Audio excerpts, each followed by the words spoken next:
Hey, what's going on, everybody? It's your boy Brian Redmond. Yes, we are back yet again for another live show. And I'm so excited to be here on tonight. Shout out to everybody in the chat. Thank you guys for tuning in. I appreciate each and every one of you. And to everybody that has joined the channel, thank you so much. Please continue to click the like button, click the share button, and let's do the damn thing.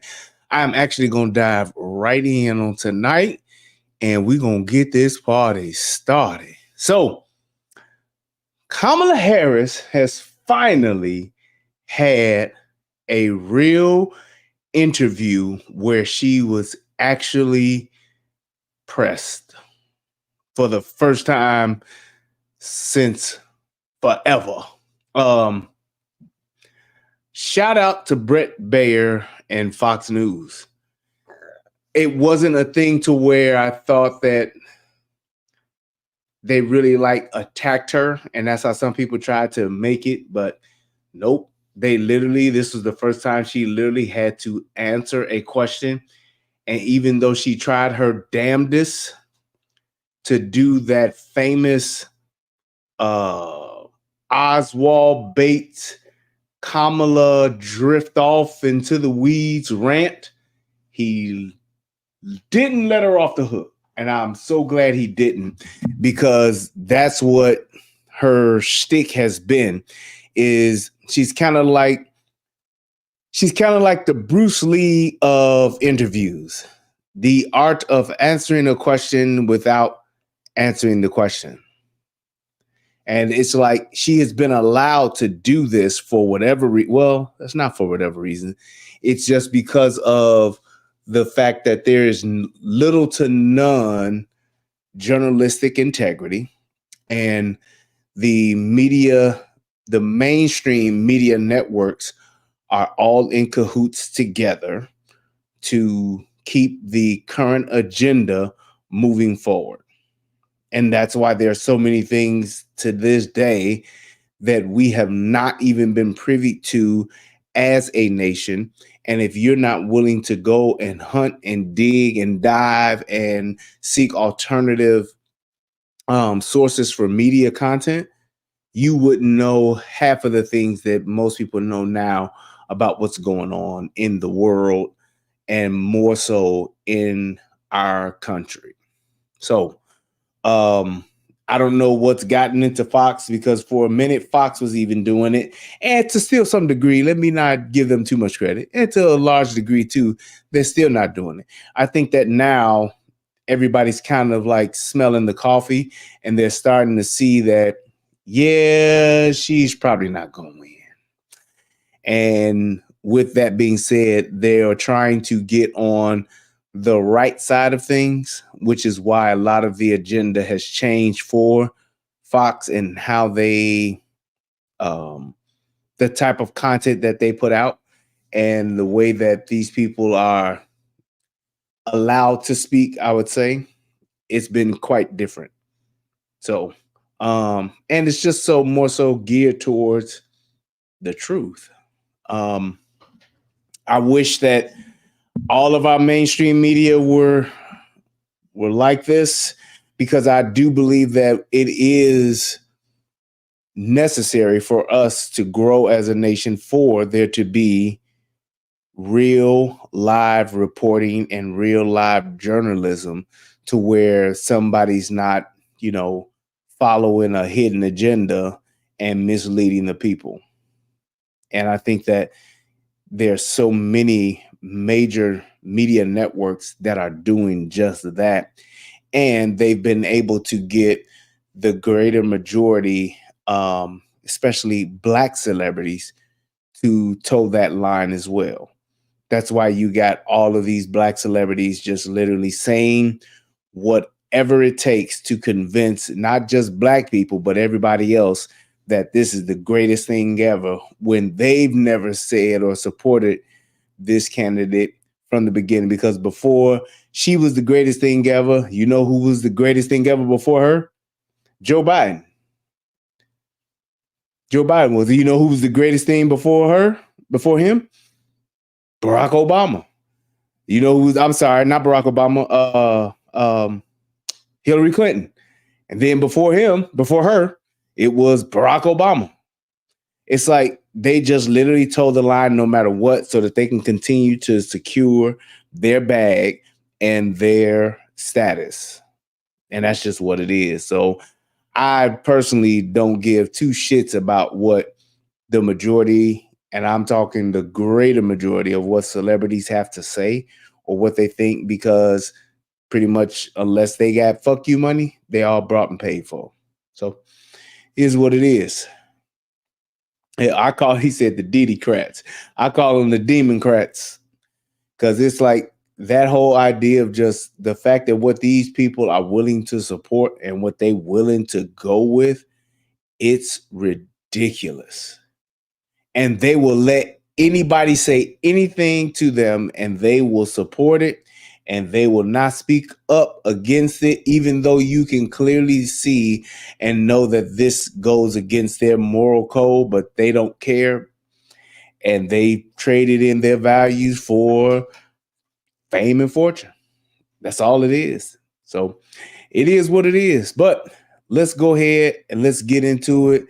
Thank you guys for joining us on this late night on tonight. And we are going to have ourselves a funky good time. The time. Thank you. It's good to be with you, Brett. You know, voters tell pollsters all over the country and here in Pennsylvania that immigration is one of the key issues that they're looking at this election, and specifically the influx of illegal immigrants from more than 150 countries. Now, I do want to do this. I did say I wanted to do this. I want us to count how many times in this 26-minute interview, I believe it's 26 minutes or something like that. I want us to count how many times she references or says the words Donald Trump. So let's make sure that we get a rolling count of that. I want to make sure that we are able to track that. Actually, I'm going to get myself a piece of paper and I'm going to get myself a pen. I got one right here. And we are literally going to count how many times she says Donald Trump. Yeah, we're going to do that. So let go. How many illegal immigrants would you estimate your administration has released into the country over the last 3.5 years? Well, I'm glad you raised the issue of immigration, because I agree with you. It is a topic of discussion that people want to rightly have. And you know what I'm going to talk about. Yeah, but right do you now, just a number? Do you think it's 1 million, 3 million? Why won't she just answer that question? Point. Okay, the point is that we have a broken immigration system that needs to be repaired. So your Homeland Security Secretary said that 85% of apprehensions. I'm not finished. We have a And that's a rough estimate. And this is what I love about what he did. He saw it.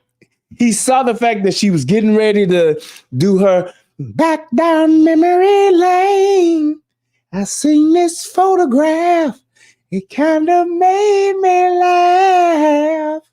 And she was about to go off into one of her long ass fucking stories. And I can tell you this. There are so many people that are now getting tired of her stories. Like when you saw them doing the parody on Saturday Night Live, and they were literally, well, you know, I come from a middle class family, and my mother, she worked and she got herself through school, and I had a second mother. She said that shit so much that that's what everybody says. And it's like, she literally doesn't realize how bad she made that by her always saying the same exact thing, and she just draws out this story.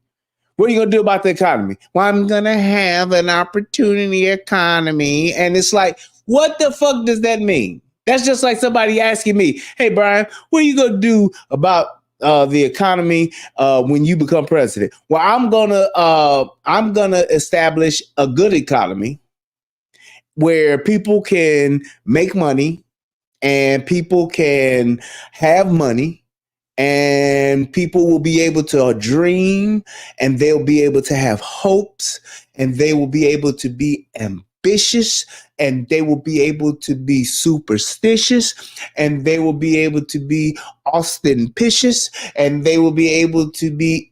I'm just saying something just for the sake of saying it. I'm not outlining anything. And it's like she doesn't realize, because I understand why her camp is just telling her, stick to the script, bitch, please. But she doesn't even understand, like, I sound like a fucking idiot saying the same thing every single time. Verbatim, she says it every single time. You ask me a question about the border, I'm going to take you on this magic school bus ride where I talk about how Donald Trump, he had a bill that was a bipartisan bill and he killed it.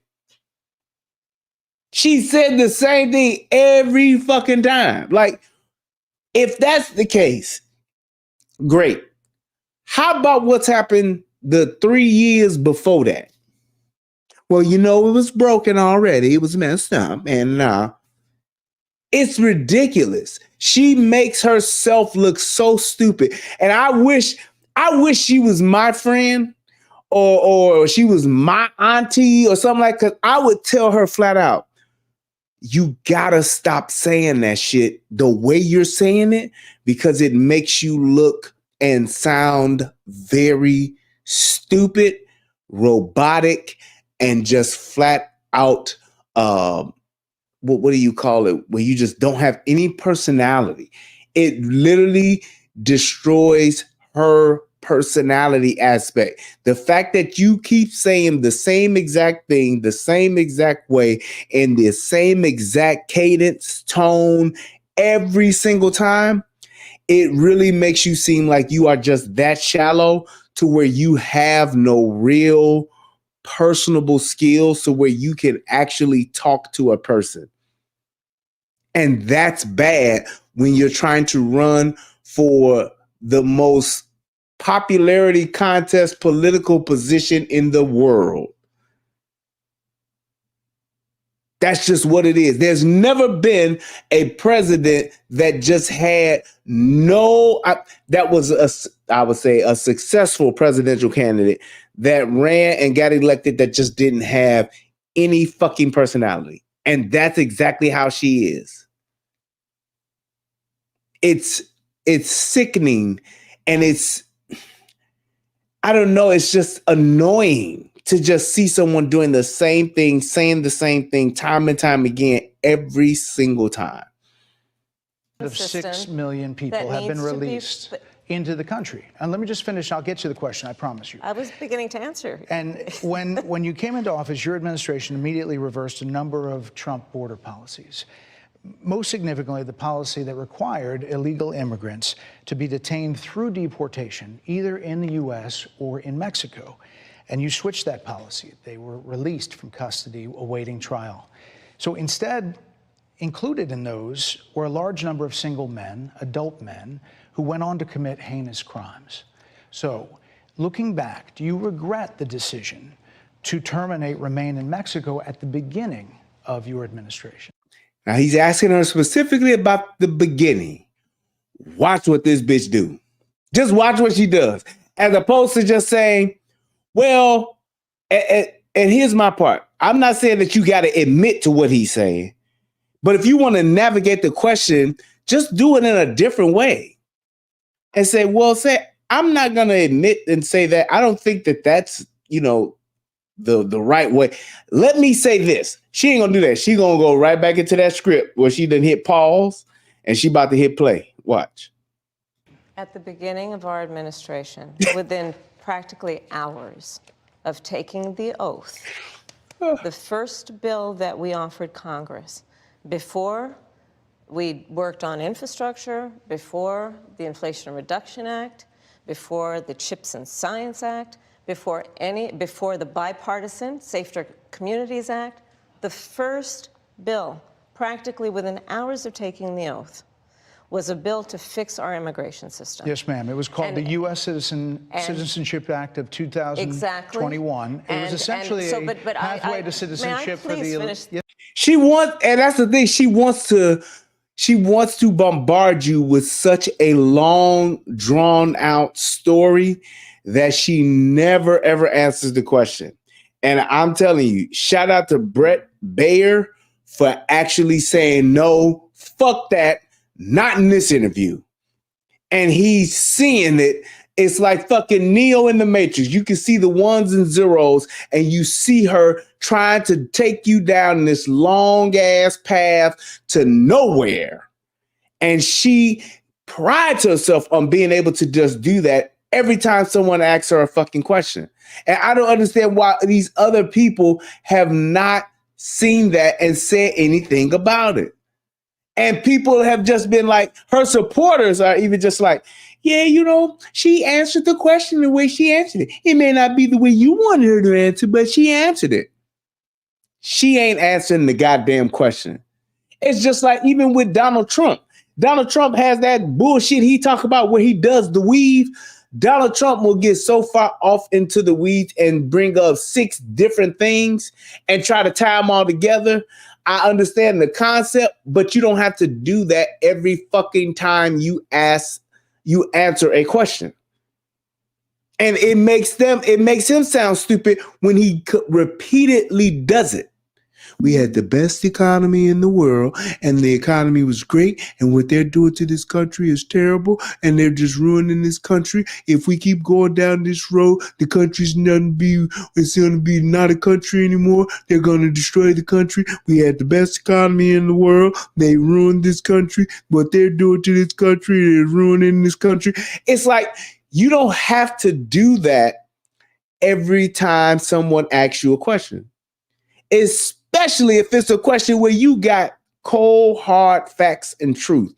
Get to the point and hit the nail on the head with the hammer that you have. That's all you have to do. But I guess. May I finish responding, please? But you have to let me finish. You please. had the White House and the House and the. Hey, somebody in that Cash App. That's what I'm talking about. Let me see who that is. I saw Cash App pop on my phone. That got my attention. Shit, we gonna stop the show for that. That's what I'm talking about. Let's see who we got here. My man Lasher hit your boy with $20. He said for check that out. I told him he believe. Okay, I'm gonna check it out. I think it looks like a link or something. Nova1.com. It's a website. All right, I'll check it out, bro. Thank you. Senate, I'm and in they didn't bring up that bill. Responding to the point you're raising, okay. And I'd like to finish. Yes, ma'am. We recognized from day one that to the point of this being your first question, it is a priority for us as a nation and for the American people. And our focus has been on fixing a problem. And from day one, then, we have done a number of things, including to address our asylum system and put more resources, getting more judges, what we needed to do to tighten up penalties and increase penalties for illegal crossings, what we needed to do to deal with points of entry between border entry points. What? That's the work we did, and we worked. Points of order between border points? What the fuck does that mean? And all that's saying is this, and she's kind of telling on herself with this answer. She's saying from day one, we knew this was a problem. So if that's what's happened since day one and you knew this was a problem and the plan you put in place was supposed to fix the problem, this shouldn't be some trial and error shit. Y'all should have had a solid plan that worked and a plan that said, hey, this is what we're going to do and this is the results we're going to get, as opposed to basically doing what they did, where they just said, we're going to let everybody come over here and we'll figure this shit out later. And that's essentially what they did. And now that people are talking about what they did and the way they did it, they say, well, it's been broken for a long time. Yeah, and you came and broke it some more. If you had a plan since day one, that means for over 3.5 years, this is exactly what the fuck y'all wanted to do. Because after 2 months, 3 months, 6 months, a year and a half, when you saw that it wasn't working, you would have changed it. But it was working because that's exactly what you wanted to do. Every last one of them in this administration, they wanted to bring in 20 million people into this country. And you know why they wanted to do it? Not because we got people who are in trouble in other countries and we want to help them. We got people that are asylum seekers and we want to help them. It's just like what Elon Musk said. They want to destroy the democracy. How do they do that with illegal aliens, Brian? Don't worry, I'm going to tell you.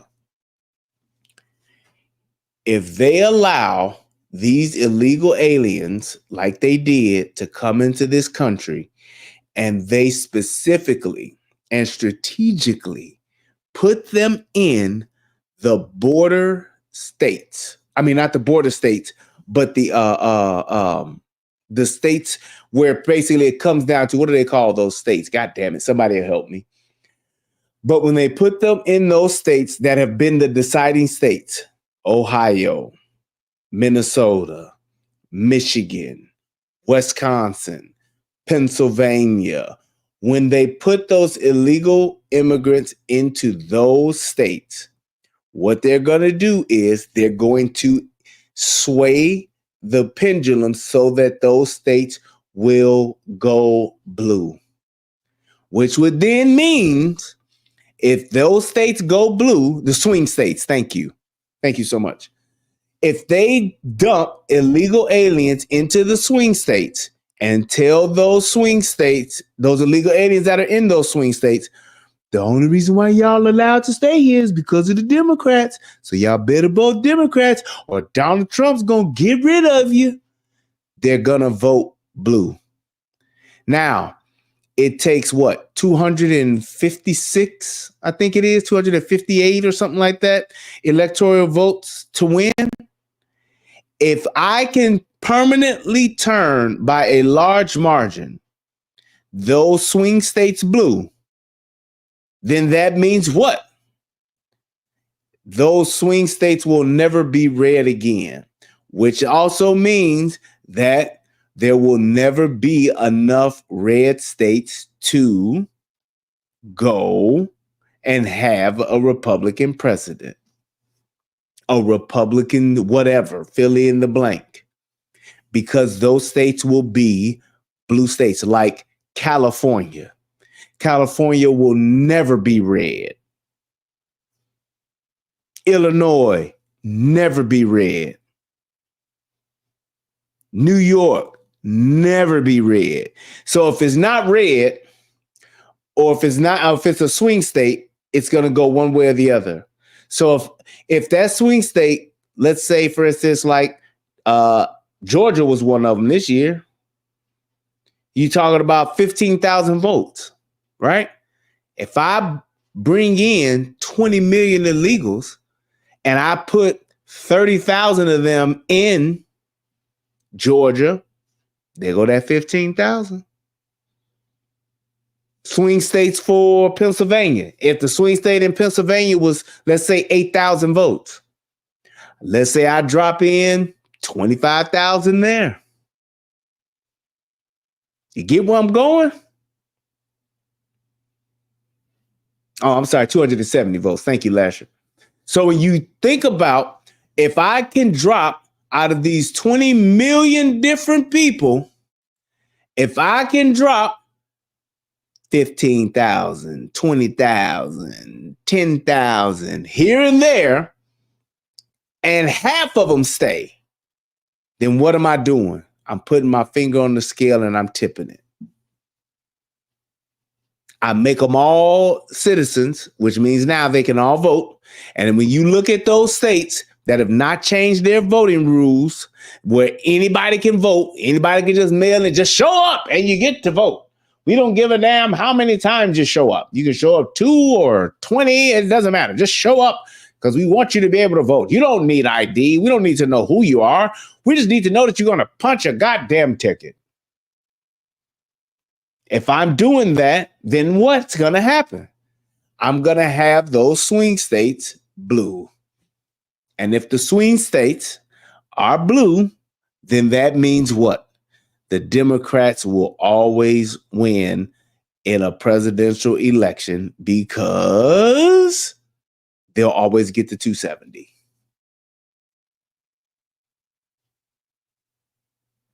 That's it. And therefore, the idea and the concept, oh, we're a democracy. We're not a democracy, first and foremost. We're a fucking republic. And with that being said, the republic would then be ruined. So when they talk about, oh, we want these illegal aliens to come here because they need a place to go. No, the big picture is we want to be able to flip all of these swing states permanently blue. That's it.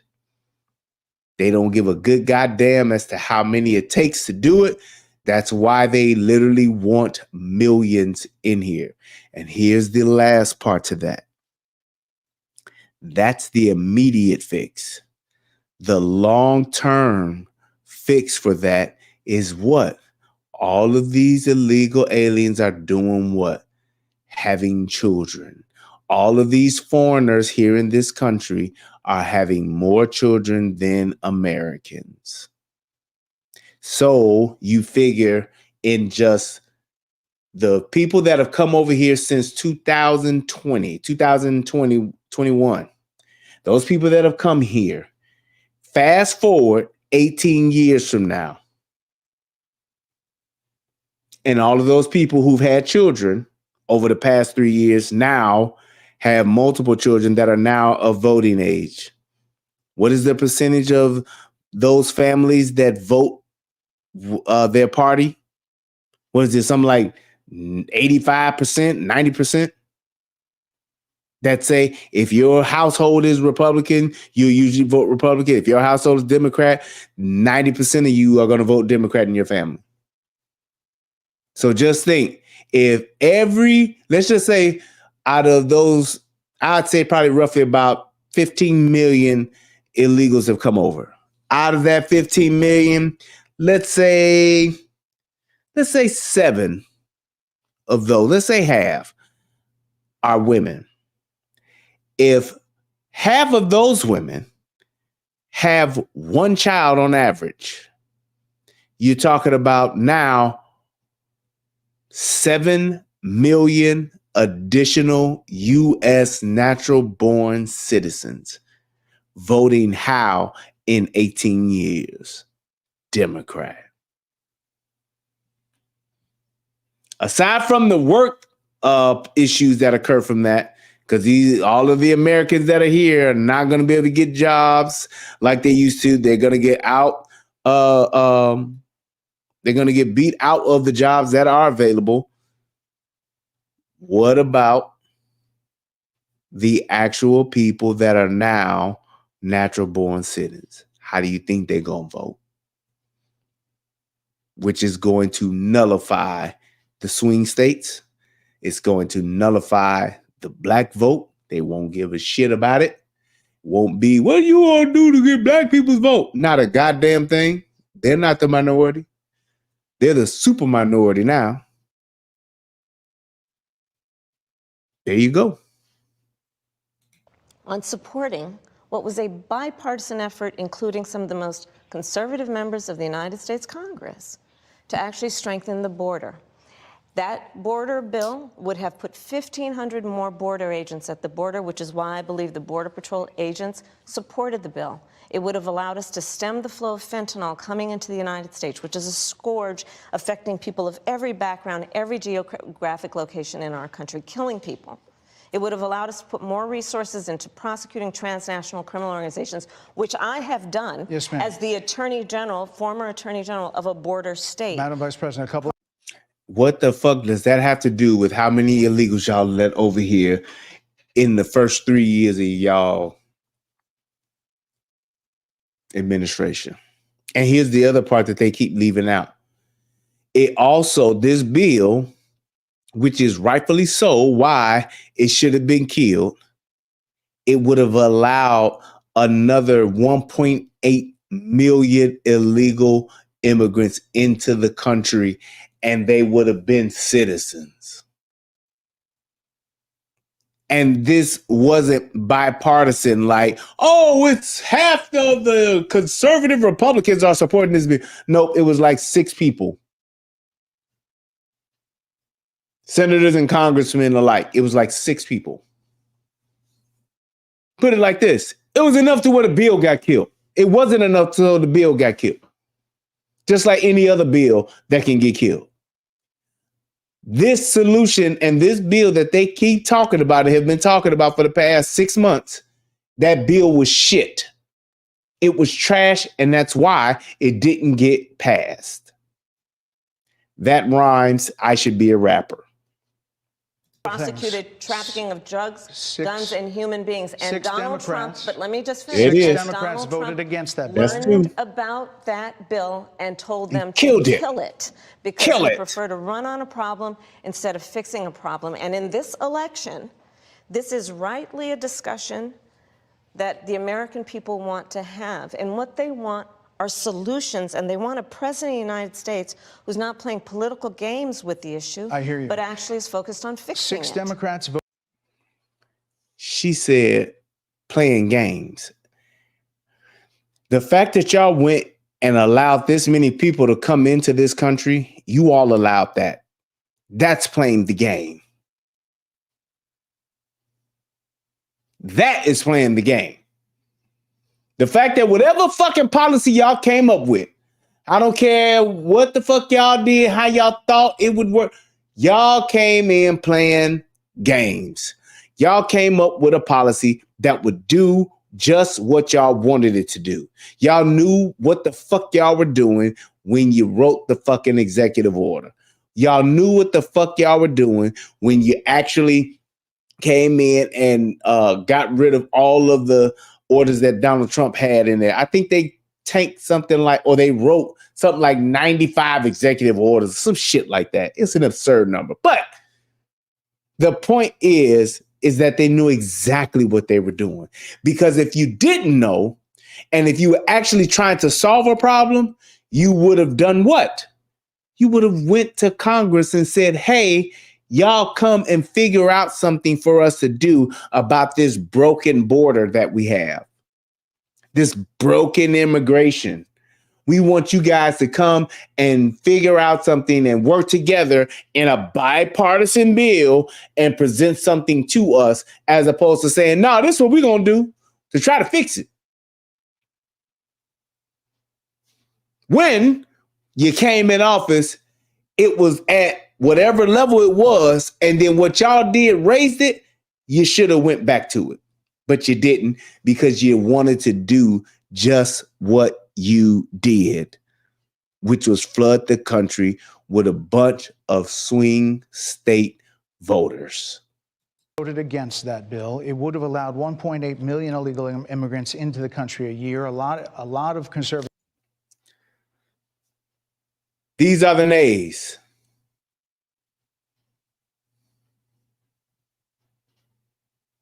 Y'all see that? Bernie Sanders, independent, Democrat, Democrat, Democrat, Democrat, independent.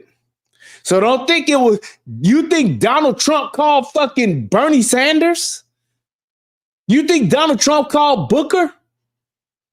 You think Donald Trump was able to call these Democrats and say, yeah, y'all kill that bill? Sure thing, Donald. We got you. Nope. Had a problem with it. These are the 6 Democrats. But more importantly, back to the original premise, Jocelyn Nungari, Rachel Morin, Laken Riley, they are young women who were brutally assaulted and killed by some of the men who were released at the beginning of the administration, well before a negotiated bipartisan bill. Former President Clinton actually referred to Laken Riley Sunday, campaigning for you in Georgia, saying if those men had been properly vetted, Laken Riley probably would not have been killed. So if it wouldn't have happened, this is well before any negotiation. This is well before Donald Trump got involved in the politics. This is a specific policy decision by your administration to release these men into the country. So what I'm saying to you, do you owe Brett, those families an apology? Let me just say, first of all, those are tragic cases. There's no question about that. There is no question about that. And I can't imagine the pain that the families of those victims have experienced for a loss that should not have occurred. So, and hey, those earrings, these are the earrings. Here's what I'm going to say. At first, I thought that was the iffy thing with these earrings. I am now thoroughly convinced that these earrings are fucking some type of transistor fucking radio hearing device where people can actually speak to her, because I don't know of a woman that would be on national TV and be seen all across the fucking globe running for president that would wear the same goddamn earrings every time she goes on a fucking interview. I don't know one. This bitch is wearing these earrings every day, y'all. I'm just saying. That's all I'm saying. At first, I was like, nah, that's a stretch. Nah, they kind of reaching. Now, yes. I don't know of a woman. And ladies, correct me if I'm wrong. Please do. Please correct me if I'm wrong, ladies. Would you, knowing that you're going on a world stage, the different debates she's done, going on The View, going on Oprah, going on Baier, going on all of these different interviews, I don't know a woman who has $1 billion in her fucking war chest for her campaign wouldn't go buy her some different earrings. And let's take it a step further. If this bitch is really black like everybody say she is, do you know of a black woman that wouldn't be stunting every fucking interview?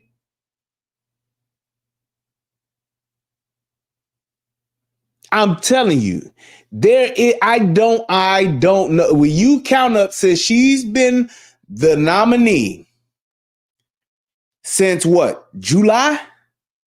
If you telling me that since July, a woman, and if there are any ladies in the chat, please just tell me yes or no if I'm right or not. Ladies, would any of you do as much press as she's done with the same fucking earrings in your ear, and you have literally $1 billion in your war chest? You find me a woman that would say, why, yes, I would wear the same earrings for over 4 months. What is that? July, August, September, October. For 4 months, this woman has worn the same exact earrings. I don't know of a woman that would do that. And she get bread where she could wear diamonds. She could wear pearls. She could wear rubies. She could wear sapphires. She could wear gold, platinum, silver. She could switch that shit up every day if she wanted to. This woman is wearing the same earrings every single day, every single interview. You said that you were leaving to go visit your sister. I mean, you said that you left and you were gonna visit your sister for a weekend, because you thought you might have dinner, right? You called a couple people and set up a dinner engagement. Santiago was leaving for good, and he hadn't called a soul and didn't pack a thing.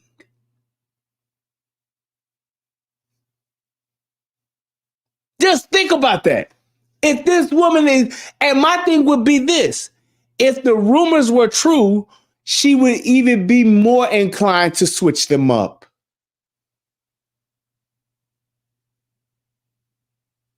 She would be even more inclined to switch them up.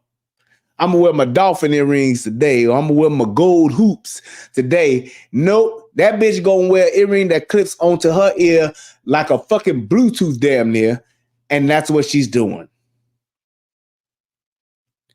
Please show me the interview of this bitch without those earrings on.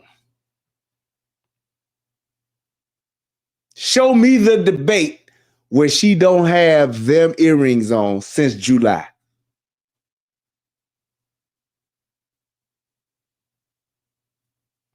Right. Thank you, ma'am. She says, LSP, the freckle face artist, says, I'll be wearing a different pair every day if I had money like Harris. We ain't talking about her personal money. We talking about the $1 billion that she has for her campaign. Her campaign covers exactly that type of stuff. Her ads, her transportation, travel, all that stuff, her meals while she's out traveling. It covers her wardrobe, all of that. Even if she rented earrings, even if she rented jewelry, she could do it. She has $1 billion. It's something like 900 and something million dollars. The bitch is broken records with raising that money. And I can't remember who has said it. I think it may have been Elon Musk that said it too. The motherfuckers that donated to her campaign, all of the celebrities, all of the super elite rich motherfuckers. Oh, I know why they donated.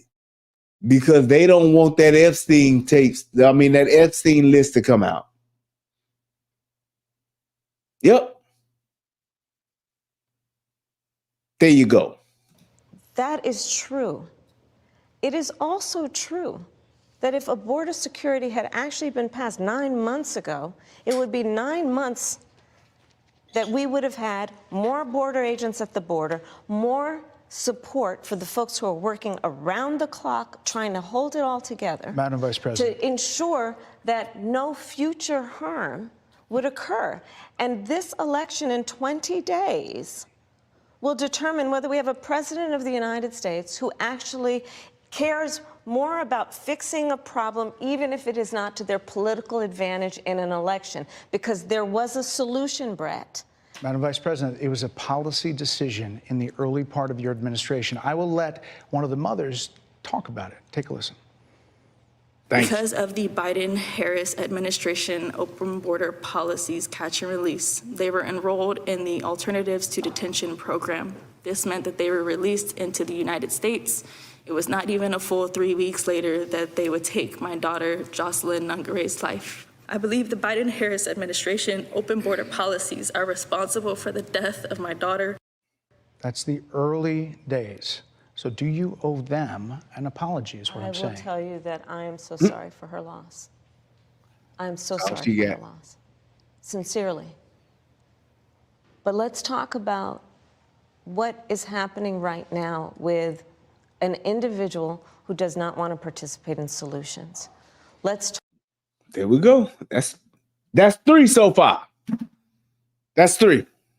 Talk about that as well. But do you want to answer in all fairness, I told you I feel awful for what she and her family have experienced. During that time, you said repeatedly that the border was secure. When in your mind did it start becoming a crisis? I think we've had a broken immigration system transcending, by the way, Donald Trump's administration, even before. Let's all be honest about that. I have no pride in saying that this is a... So it's like this. It's like saying, for the past 15 years, 20 years, 30 years, we have lost an average of $2 million a year in funds. For whatever reason, we've lost $2 million in funds. However, In the last 3 years, that average went from 2 million to 10. There's no way possible, and it is an insult to try to equate the 10 million each year that I have lost and compare it to the 2 million that have been lost each year for the past 30 years. That's beyond a significant increase. That is a gross, negligent increase. Oh, well, each of y'all stole $2 million a piece. Okay. Yeah. See, no, y'all need to go. That $2 million, that's ridiculous. Well, Brian, you stole $30 million. You average $10 million a year. Yeah, but we've all stolen. It's like, hold the fuck on. Me stealing 2 million and you stealing 10, that's a big difference. But she's trying to minimize it, I guess, man. And people are okay with that shit. Perfect immigration system? I've been clear, I think we all are, that it needs to be fixed. We need more. I was just down at the border talking with border agents, and they will tell you, and I'm sure you probably, I know you investigate and you are a serious journalist. They will tell you, we need more judges. We need to process those cases faster. We need the support for those cases that should be prosecuted. They need more resources, and Congress ultimately is the only place that's going to get fixed, Brett. Well, that's how this system works. That's the question. Okay, so then if that's the case, then why would y'all put in an executive order and do like what I said? Go to Congress for a solution. Why not say, hey, I'm asking Congress to come up with a solution that will help secure our border. We've had a border issue for the past 47 years, and I think with me being the border czar, I need for Congress to work together with the bipartisan Congress and come up with a workable and doable solution to the border that will solve the problem. The reason why she didn't do that is because she didn't want to solve the problem. Everybody knows what solves the problem. Walls fucking work. Agents work. That's all you got to do. You left them policies in place and you put that wall up. You finish that wall and you put some more agents on that wall. Problem solved. The amount of illegal aliens that would have come into this country would have been so minimal that it wouldn't even be a topic of discussion, and our border would officially be secured. But that ain't what you wanted to do, is it? Nope. Plus executive orders that were rescinded in the first days. Many of those were Trump border policies. I'm not going to stay here because there's other things to talk about, but you frequently talk to the Border Patrol Union for support of that bipartisan bill, and they did. They supported it. But they also just endorsed Donald Trump and said, you've been, quote, a failure with border security. Why do you think they said that? I think they're frustrated, and I get it. They want support. They want support, and that's what that border security bill would have done. It would not have done it. And that's what she keeps banking on. Guys down at the border, these men and women, they're working hard. They're working around the clock. I get it. There's a lot of people that look back at what you said in 2019 when you... Now, that's one of the truest things she said, because she does get it. She's not stupid. She's not stupid. She may allow herself to look stupid, and she may say things that make her sound stupid. But she's not a stupid person. So she absolutely gets what's going on, and she understands what's going on. She just doesn't give a shit. She doesn't give a shit about the people that have died. You know why? Because none of her people have died. She doesn't give a shit about the people who've gotten assaulted, the people who've had their homes broken into, who've had their things stolen, who've been beaten, who've been raped, who have been, in fact, murdered. You know why she doesn't give a shit? Because none of that has come to her doorstep. It's just like the people that talk about how we should get rid of guns. You notice how the people that say we need to get rid of all guns with this unrealistic attitude of we don't need guns. They're all people that either have no clue about what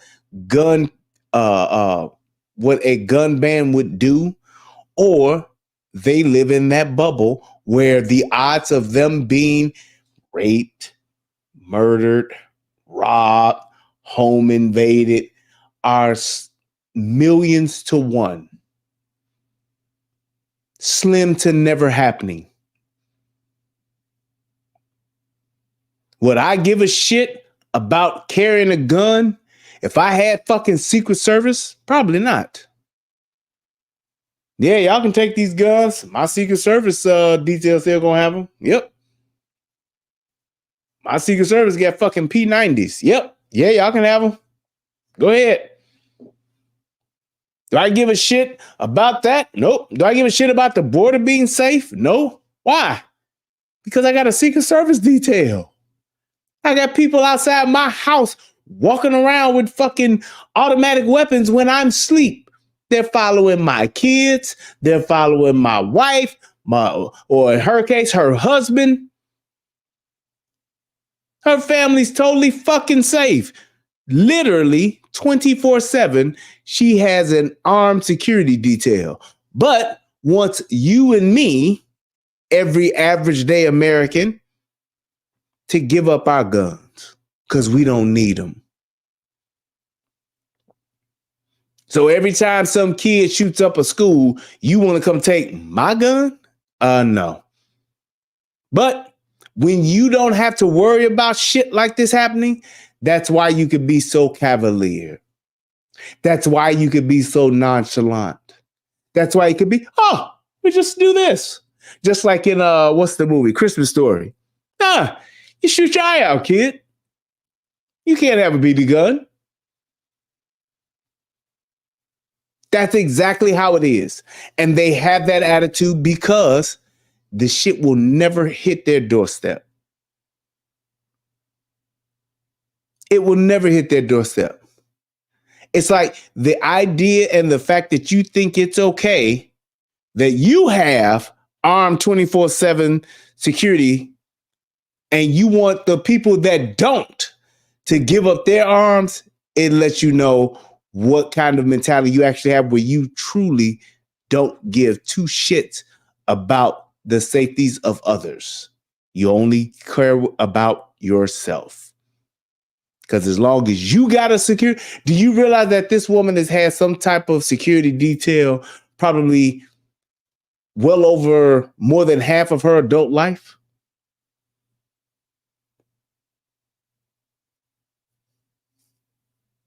She doesn't know what it's like to not have an armed security detail around her. It is what it is. First ran for president. And there have been changes, and you've talked about some of them. When it comes to immigration, you supported allowing immigrants in the country illegally to apply for driver's license, to qualify for free tuition at universities, to be enrolled in free health care. Do you still support those things? Listen, that was 5 years ago, and I'm very clear that I will follow the law. I have made that statement over and over again, and as Vice President of the United States, that's exactly what I've done, not to mention before. If that's the case, you chose a running mate, Tim Walz, governor of Minnesota, who signed those very things into state law. Boom. You hear that? So in Minnesota, these people, they're legal aliens. They can get licenses. They can get access to resources for school, tuition, and all of that stuff. It's law. Do you understand that when those people do that and they get a driver's license, they get a Minnesota's driver's license, they can go to another state and get ID? So do you support that?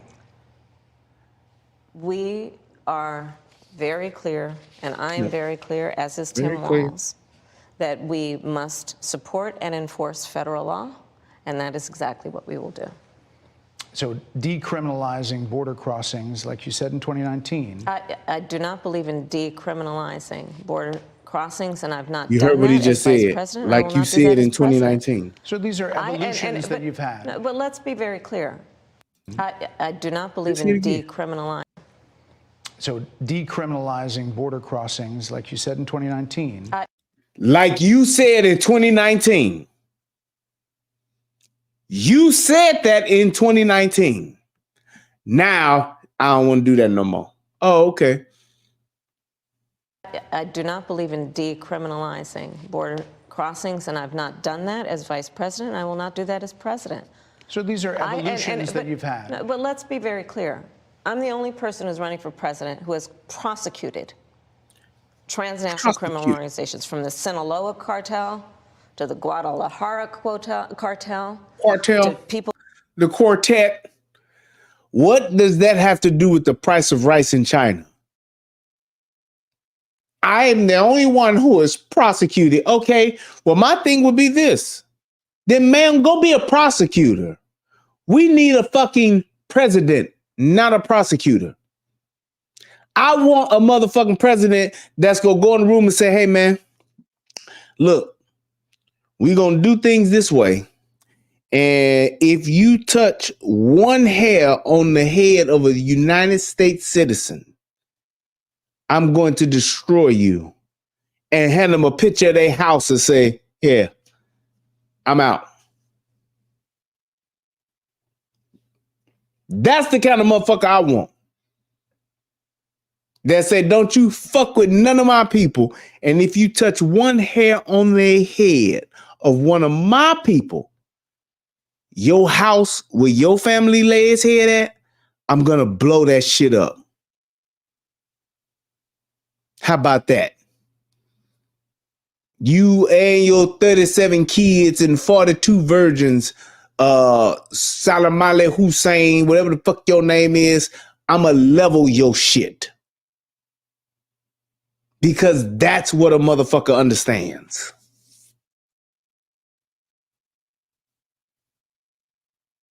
I don't want somebody talking about, I have prosecuted the Sinaloa cartels. Yeah, last time I checked, Sinaloa cartel is still functioning today. So the handful of motherfuckers you caught, fine. They ain't stopped the cartel. Tell me that. Tell me, yeah, I shut down the Sinaloa cartel. If you want to tell me some shit, don't tell me I have prosecuted. You prosecutor, so what the fuck does that mean? You want to be president, not a prosecutor. Two different things. Who have trafficked in guns, drugs, and human beings. I have spent a significant part of my career going after people who present a threat to the safety of the American people and cross our border with the intent of doing us harm and cross our border illegally. And I will do that work as Vice President. She said she would do that work as Vice President. How come she hasn't? Because last time I checked, people have come over here and they've raped, killed, murdered, robbed, beaten, and done that shit from police officers to kids. And not to mention there's some 300,000 kids that are missing. Feared to be, well, assumed to have been sex trafficked. 300,000. 300,000 unaccounted for. Right. Take that work quite seriously. So here in Pennsylvania. As Vice President, I take that of doing us harm and cross our border illegally, and I will do that work as Vice President. She said, I will do that work as Vice President.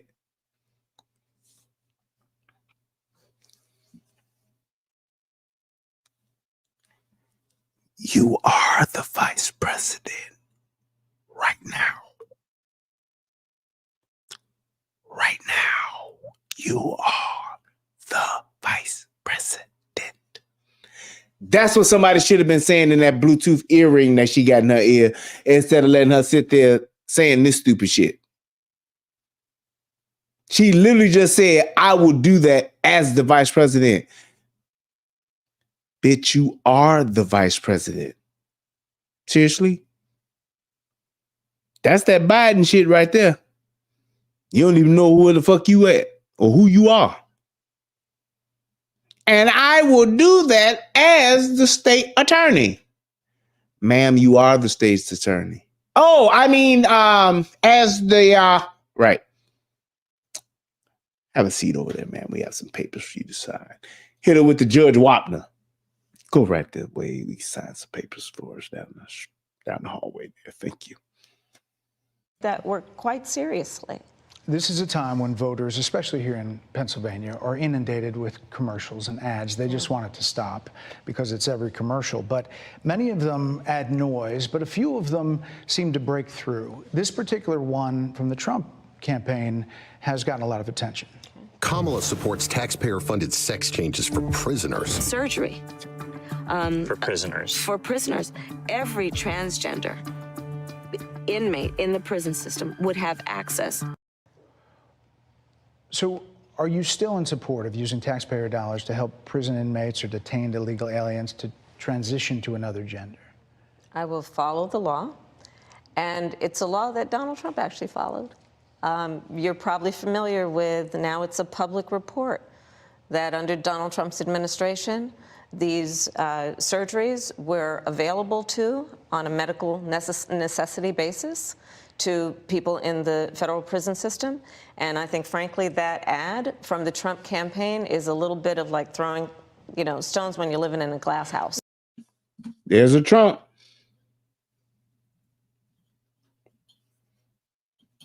Yeah, there we go. Pen wasn't working.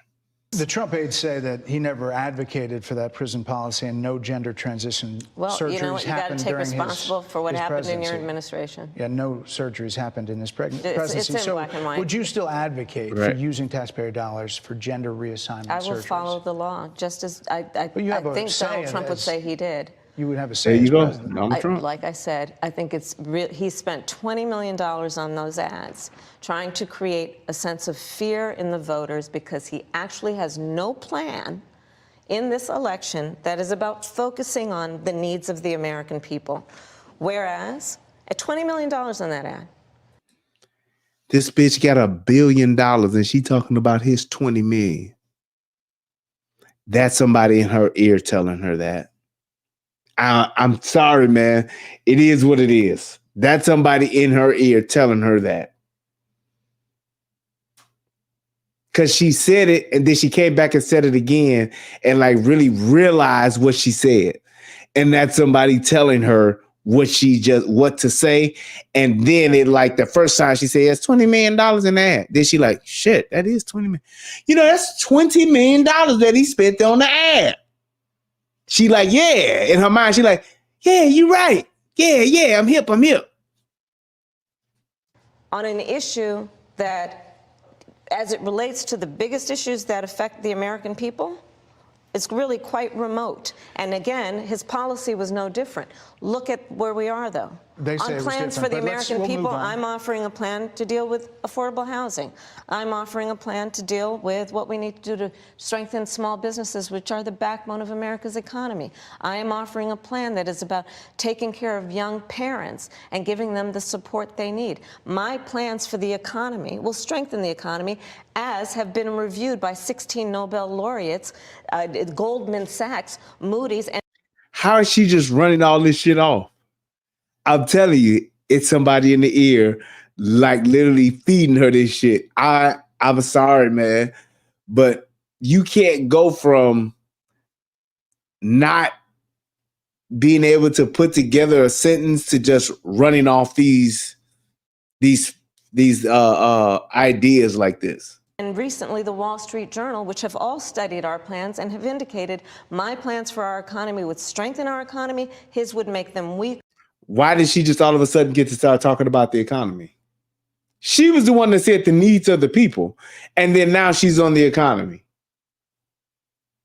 Talking about some transgender for people that are in jail and immigrants to be able to get transgender reassignment surgery. She went from that to this to now she's talking about people in the economy. Yeah, okay. Why do you would think more ignite people inflation and invite a recession by the middle of next year. Those are the facts. Why do you think more people say they trust him on the economy than they trust you? I think that when you look at an analysis of our plans for what we would do as President of the United States, it has been clear to those who study and understand how economic policy works that moving forward, because I do believe the American people are ready to turn the page on the divisiveness and the type of rhetoric that has come out of Donald Trump. People are ready to chart a new way forward. They want a president who has a plan for the future and a plan that is sound and will strengthen our country.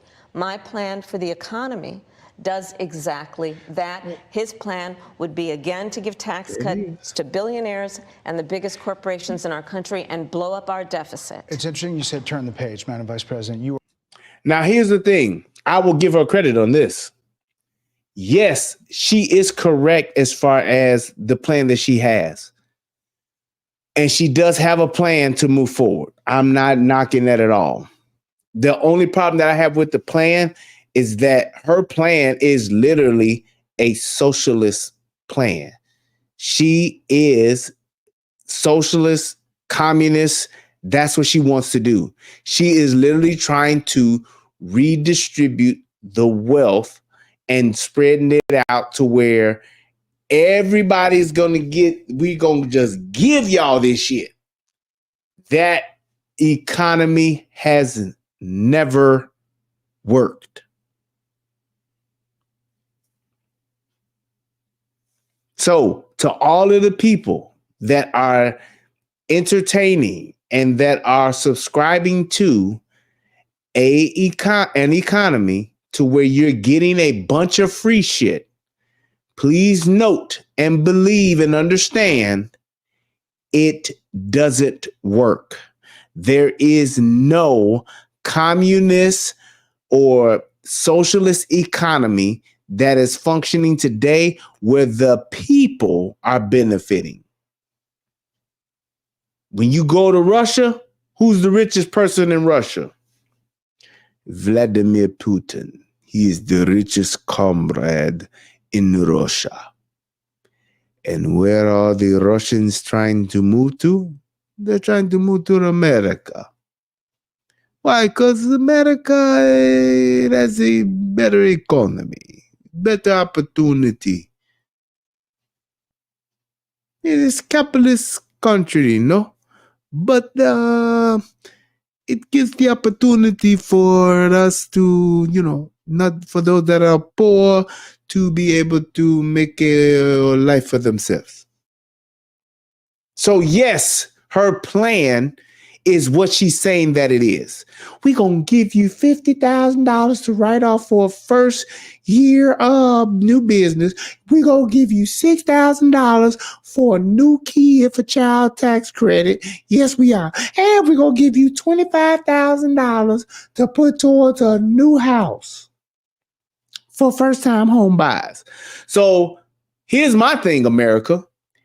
If I am not buying a house for the first time, this ain't my first baby, and I ain't just started a business in this first year, I benefit from none of that.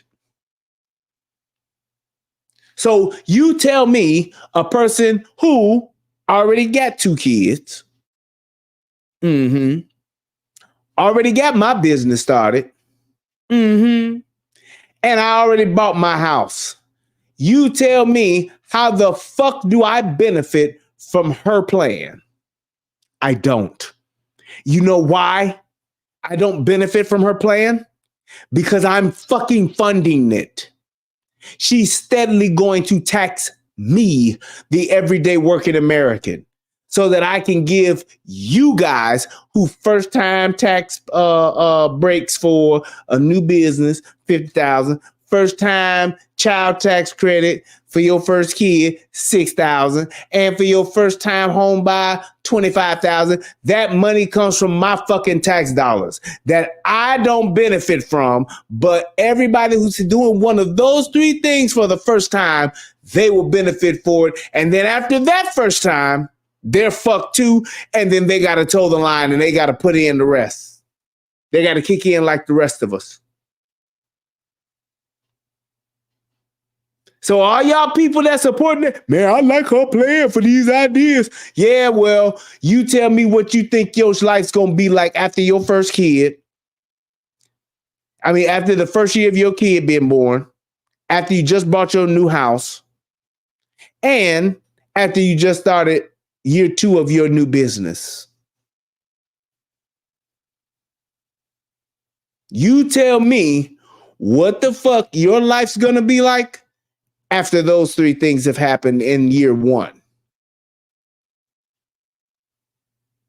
It's like fucking crack. All I need you to do is take a hit of this shit one time and I got your ass. It's like heroin. I just want to get you hooked. So yeah, I'm going to give you the first one for free. Yeah, that first year of your business, you going to make out like a fat rat. Yeah, that first child that you have in the first year, you going to get a nice ass income tax check. Yeah, that first house you buy, even though $25,000 ain't going to do shit for no motherfucker buying no house unless you buying a fucking house that's under $100,000, and good luck finding one of them. It's all smoke and mirrors. It's bullshit. And why the fuck does this Carla Jones keep putting the same shit in my fucking chat? I tried to be nice and just delete the shit, but you just gonna keep on. So let me get rid of your ass. How about that? Jesus fucking Christ.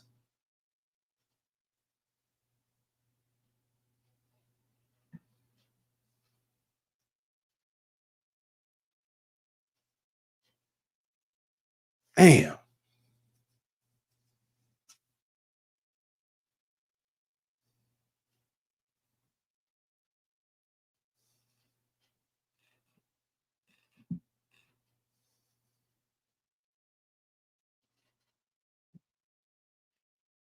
Jeez. But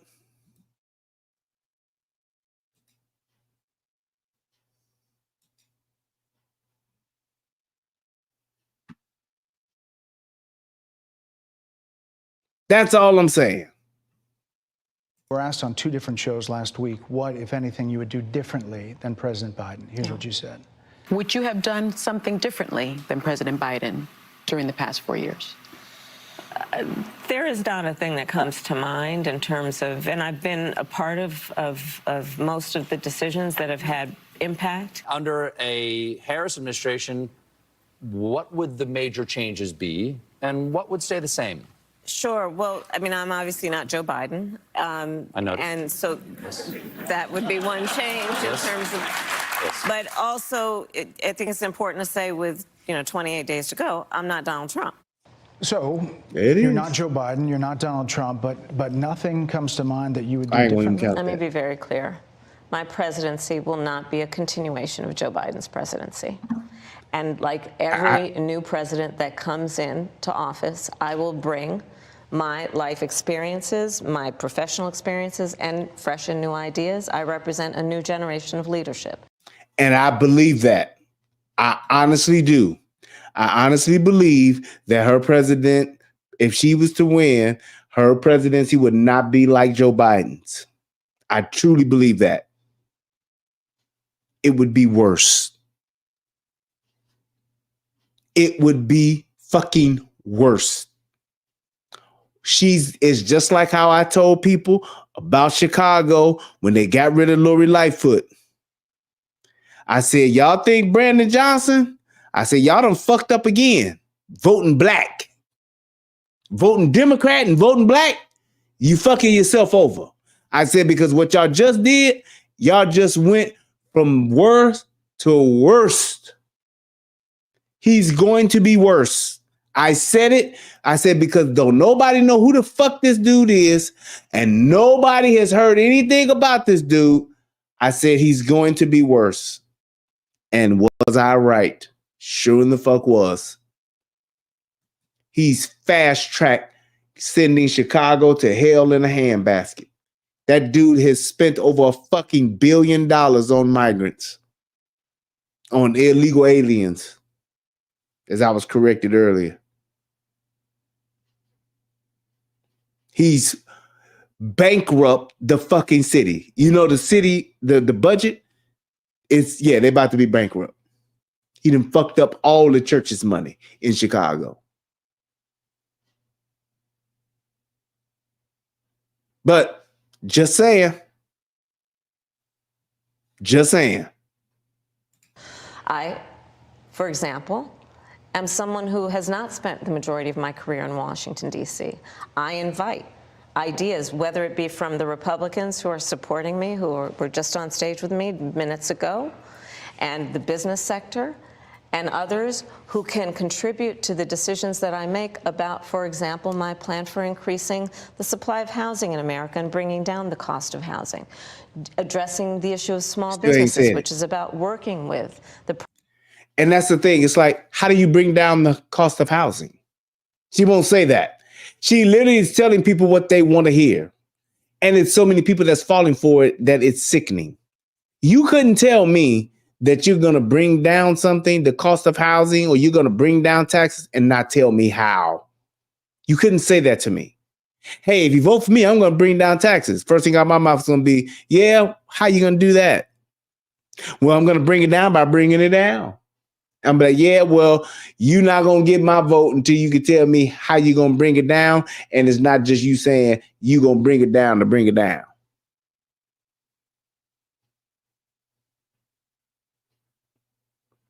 That's the kind of shit that really pisses me off about people.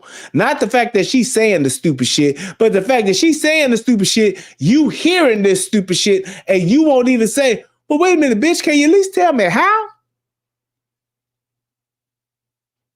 Can you at least give me the details on what you gonna do to do that?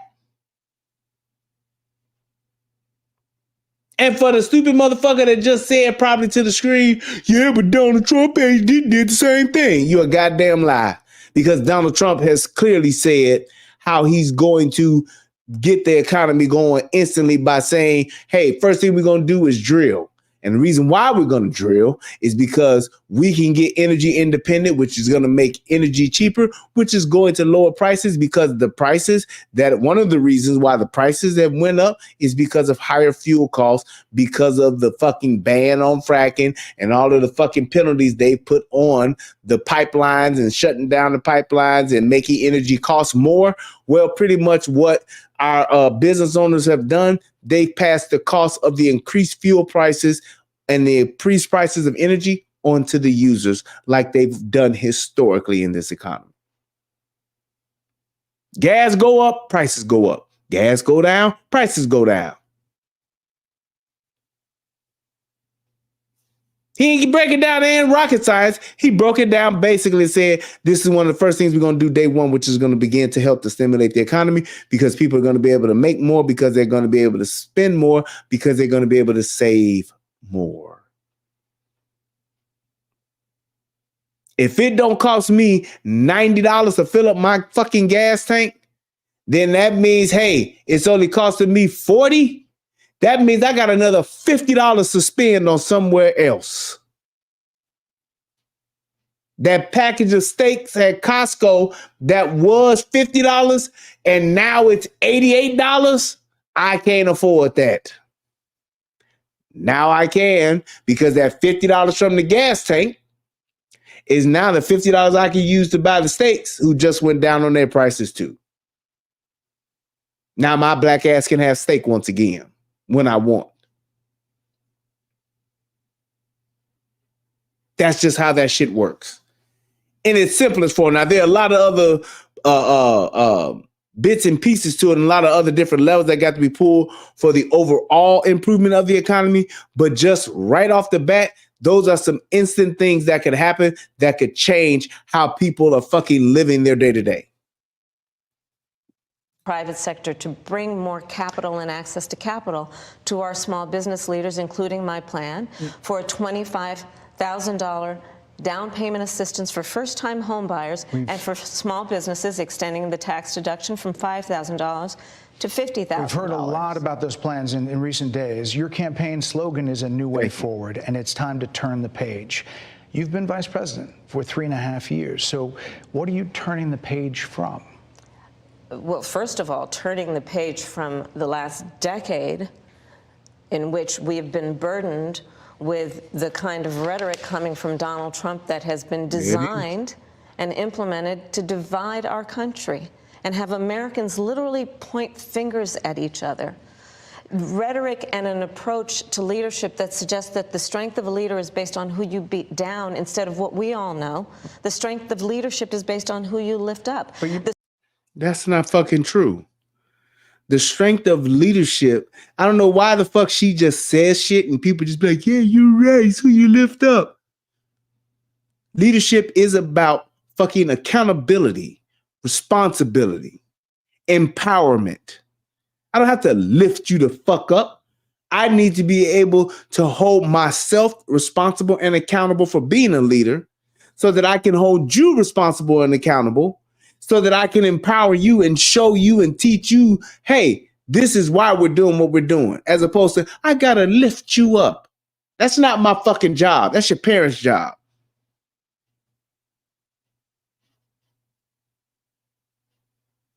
That's what leadership is.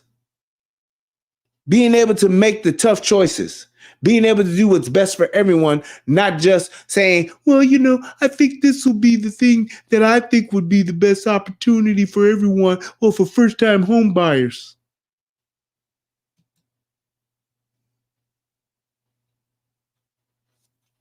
Thank you, Billy Goat. He said it's designed to make us fat and lazy, like welfare did black people. Yep.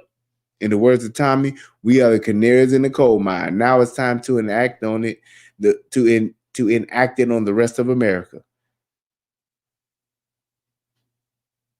Strength of an American president, which is one who understands that the vast majority of us have more in common than what separates us. Madam Vice President, more than 70% of people that is tell about pollsters, turning the page on rhetoric that people are frankly exhausted of, Brett. More than 70% of people tell the country is on the wrong track. They say the country is on the... Look at that. Look at that. That's fucking damn near 80% of the country say we on the wrong track. And watch how this bitch responds. Wrong track. If it's on the wrong track, that track follows 3.5 years of you being vice president and President Biden being president. That is what they're saying, 79% of them. Why are they saying that? If you're turning the page, you've been in office for 3.5 years. And Donald Trump has been running for office. What? What? She said, and Donald Trump has been running for office. What the fuck does that mean? Please, somebody tell me, what does that mean? And Donald Trump has been running for office. How does that even make any sense? You've been the person holding the office. Come on. Madam You Vice and I President. both know what I'm talking about. You and I both know what I'm talking about. I actually don't. What are you talking about? What I'm talking about is that over the last decade, people have become... But listen.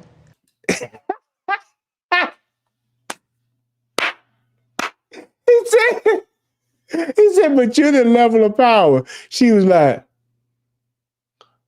listen, yes. No matter how bad you can say things have been, right? The fact still remains that for 3 years, you have been the person who is in charge. And you've literally done nothing to fix what's wrong with the country being headed in the wrong direction. You've only propagated it and just promoted it even more. Over the last decade, it is, you and I both know what I'm talking about. I actually don't. What are you talking about? What I'm talking about is that over the last decade, people have become, but listen, over the last decade, it is. And why is she going over 10 years? How did I just talk about what you, if you are so qualified to get this job done, then that means you would have 3.5 years of just record-breaking, outstanding performance. But you don't. You're literally talking about 10 years, which would not only include your 3, Donald Trump 4, but also Barack Obama's 3 of his 8. Which would then go back to say, well, you count 3 from Obama, 3 from Harris and Biden, that's 6. And you go try to compare that to Trump's 4. I don't think you got a case. Clear to me, and certainly the Republicans who are on stage with me, the former chief of staff to the president, Donald Trump, former defense secretaries, national security advisor, and his vice president. One, that he is unfit to serve, that he is unstable, that he is dangerous, and that people are exhausted with someone who professes to be a leader who spends full time demeaning and engaging in personal grievances and it being about him instead of the American people. People are tired of that. People are tired. He's mean. He's not nice. He talks about people. He's divisive. And he's not nice, and he's mean, and he says mean things, and he talks in a mean tone, and because he says mean things and he's a mean person, he's just a meanie. This is what the president candidate, this is what the vice president who is now running for president is saying. You're more focused on what this other man is saying as opposed to talk about what your ass been doing for the past 3.5 years. Mean? He's saying things? People are exhausted? Where's that poll at, bitch? Let's see the poll of American exhaustion. Because I can tell you what, if we were to take a poll on how Americans are exhausted about you telling the same story time and time again, I'm sure you're going to win that one with flying colors in a fucking landslide.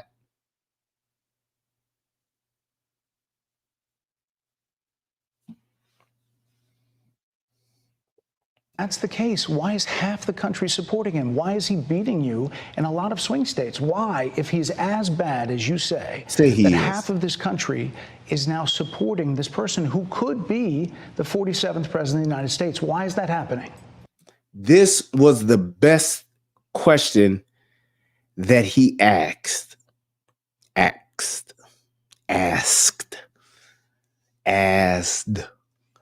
he asked, because all she's done is talk about him the entire fucking interview.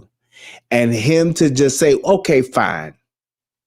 If he's as terrible and as bad as you say he is, why is over half the country riding and dying with this dude? Can you hoodwink and lead astray a handful? Could you bamboozle and just flat out lie a few dozen? Yes. Half? No way. Half.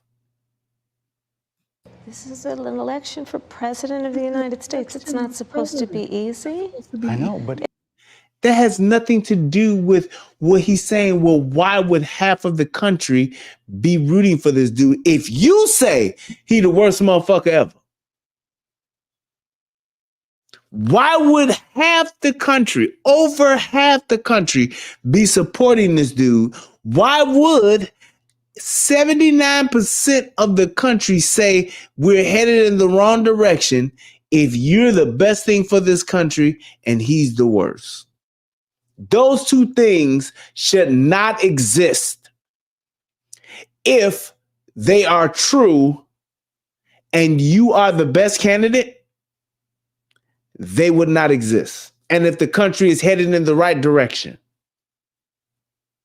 under your administration and leadership. Those two things would not exist. This isn't easy. This is the job for the president of the United States.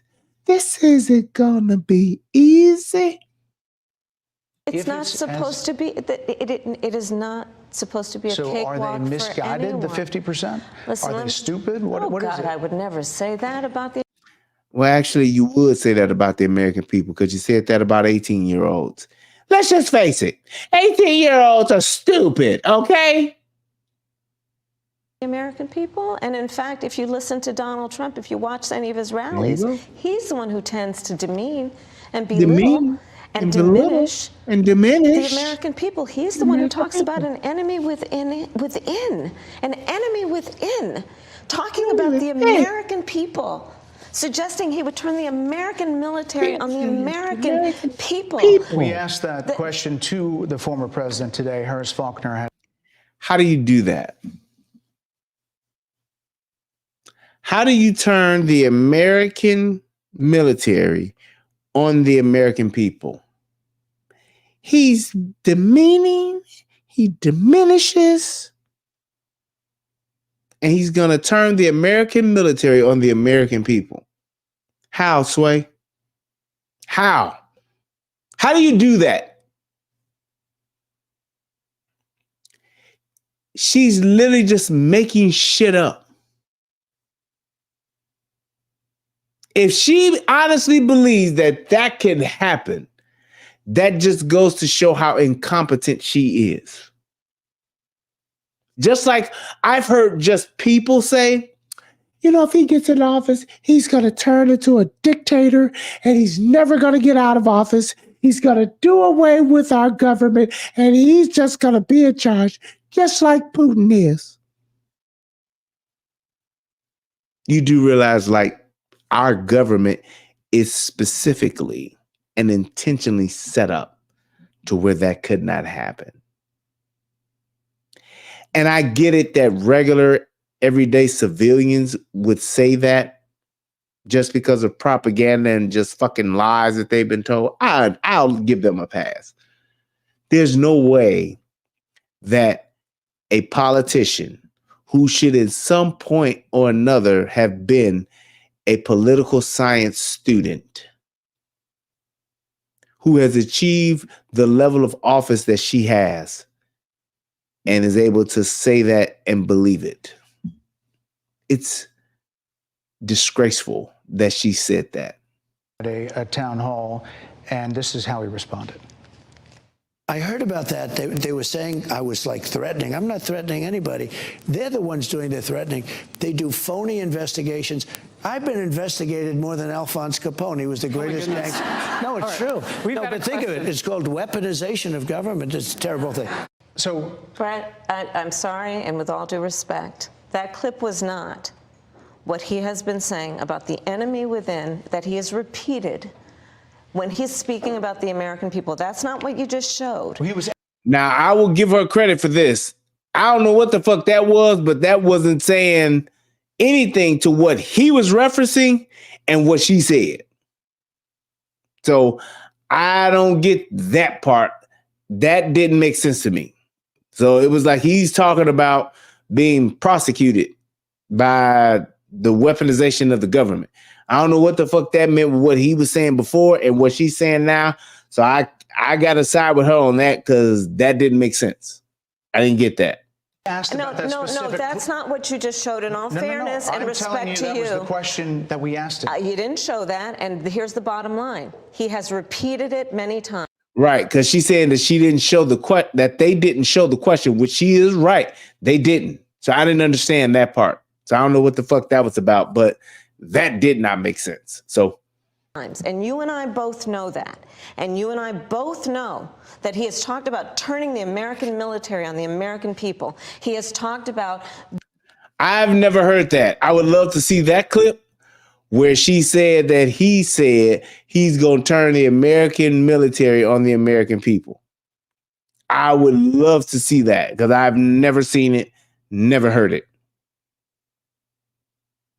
And I hope that she's not talking about the bloodbath remark, which has been debunked and clarified several times over. But I've never heard that. Going after people who are engaged in peaceful protest. He has talked about locking people up because they disagree with him. This is a democracy. Never heard that either. She's literally just like saying shit now. And then she comes with this fake passion, fired up, angry rant here, which is just like, where's this coming from?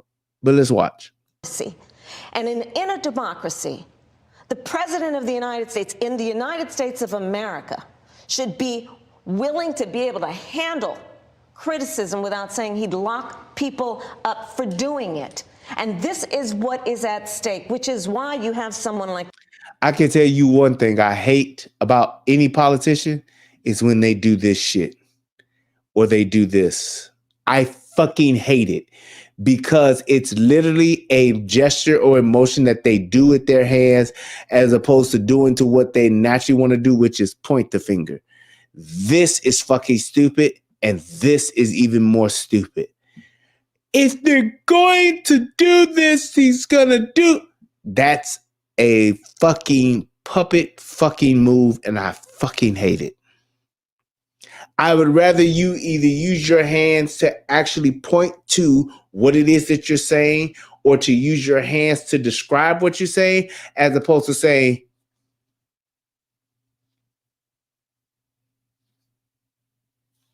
it's fucking annoying. It's literally just a political fucking move. Now, they've been doing that shit way before Obama. He said Obama talk and Clinton over that. They've been doing that shit for years, for decades. You can go back and you can see everybody doing that shit or doing the knuckle thing. Like, this is what we've got to do as a people. It's like, hey, man, look.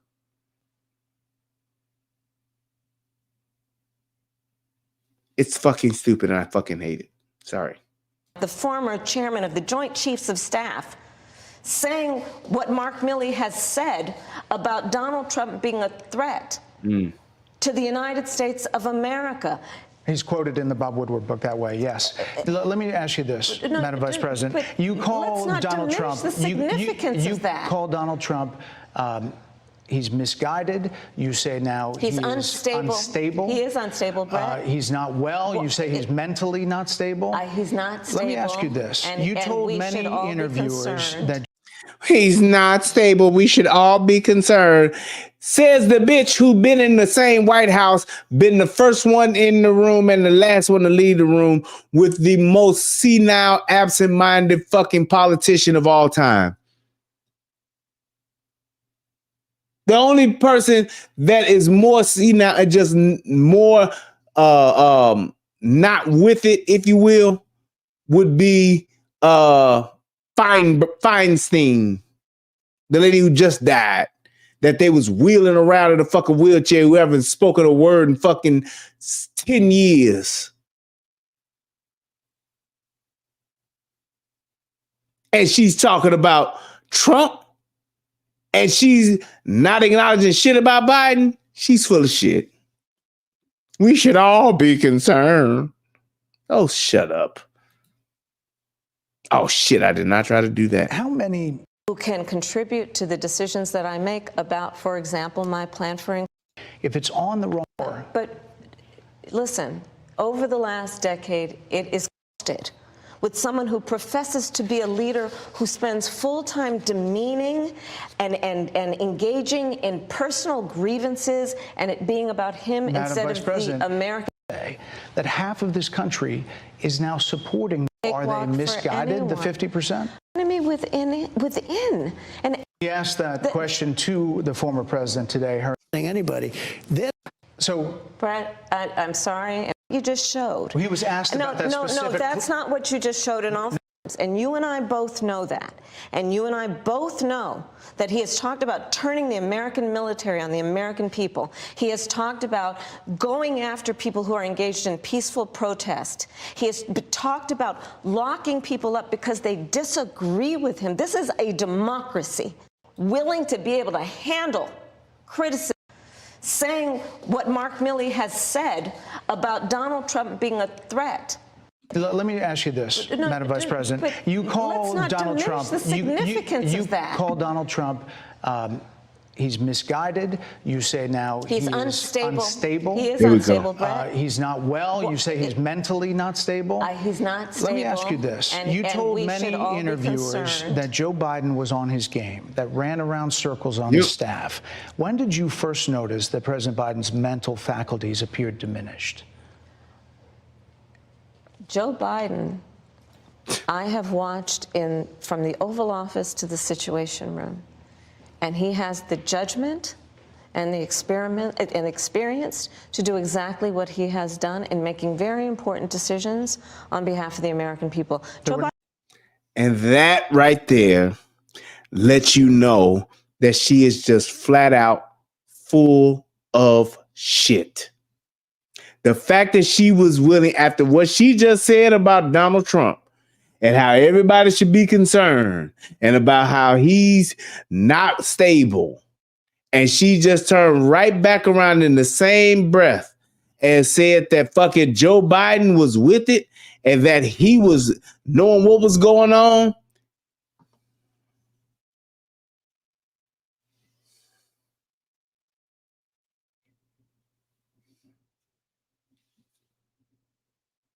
I'm just saying, that's a disgrace and an insult to people. The fact that she said that shit in the same breath, just like that. His judgment is like he's with it. Yeah, Joe's got it. We should be concerned about Trump, though. He's unstable. All right, ma'am. Okay. No concerns raised? Brett, Joe Biden is not on the ballot. I understand. And Donald Trump but is. You talked about it. What? And Donald Trump After George Clooney said within a few minutes of talking to President Biden at a fundraiser that he thought this was not the same Joe Biden that we saw on the debate stage. Donald Trump is on the ballot. I understand. I'm sorry. I got to count those down to Trump. Yes, two. You met with him at least once a week for 3.5 years. Exactly. You didn't have any concerns? I think the American people have a concern about Donald Trump, which is why the people who know him best, including leaders of our national security community, have all spoken out. Even people who worked for him in the Oval Office, worked with him in the Situation Room, and have said he is unfit and dangerous and should never be president of the United States again.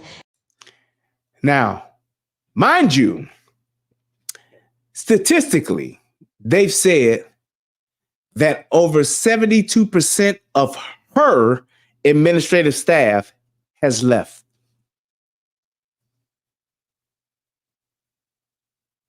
She talking about the people that work for Trump. 72% of her staff has left because they said they hate working for her.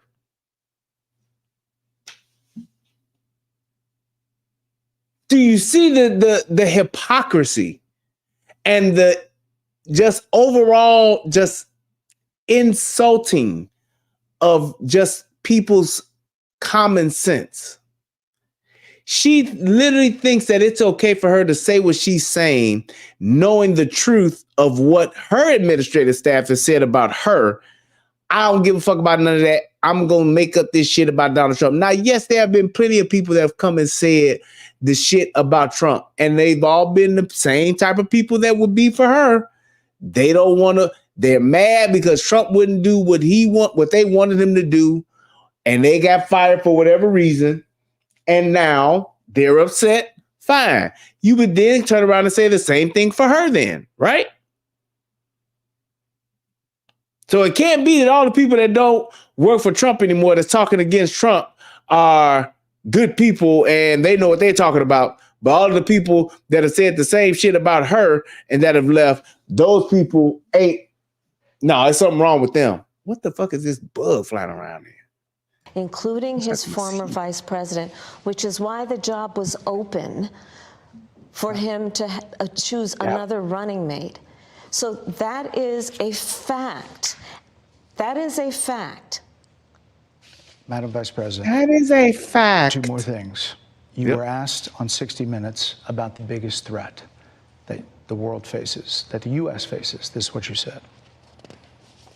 Which foreign country do you consider to be our greatest adversary? I think there. Y'all see them earrings, right?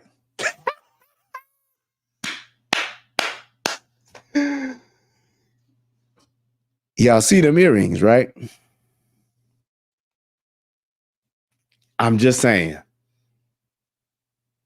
That's 60 Minutes, October 7th.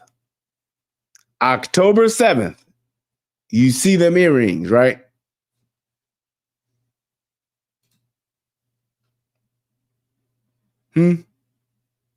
Huh? Huh? Just saying. There's an obvious one in mind, which is Iran. Iran has American blood on their hands, okay? This attack on Israel, 200 ballistic missiles. What we need to do to ensure that Iran never achieves the ability to be a nuclear power, that is one of my highest priorities. A number of experts thought you would say China. The FBI director had said that. But you said Iran. If that's the case, what do you say to critics who look at the actions of your administration and say you're not acting like Iran is the #1 threat? Exactly. Well, I will tell you most recently, whether it was in April or in October, in the several hours on each occasion that Iran posed a threat to Israel, I was there. Most recently in the Situation Room, in the most recent attack, working with the heads of our military and doing what America must always do to defend and to support Israel in its requirement to defend itself and to give American support to be able to allow Israel to have the resources to defend itself against attack, including from Iran and Iran's terrorist proxies in the region. Right. And that but those is, proxies were getting funded by my commitment to that is unyielding and unwavering. Critics just say that you either relaxed or failed to enforce sanctions on Iran, allowing all of this money to flow into Iran, like billions. Let's go back to Donald Trump, who pulled out of a deal that would have actually put Iran in check. The estimates in billions. It was during Donald Let's go back to Trump's that. administration, Trump, who pulled out of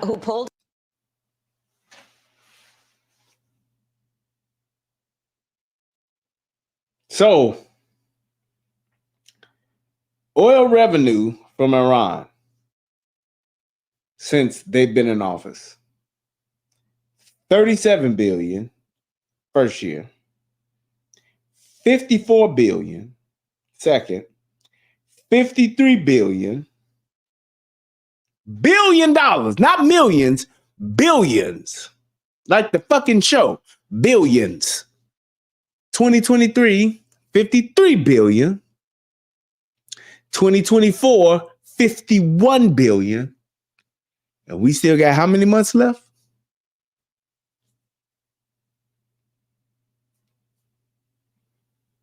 How many months left? So that's what? Almost $200 billion?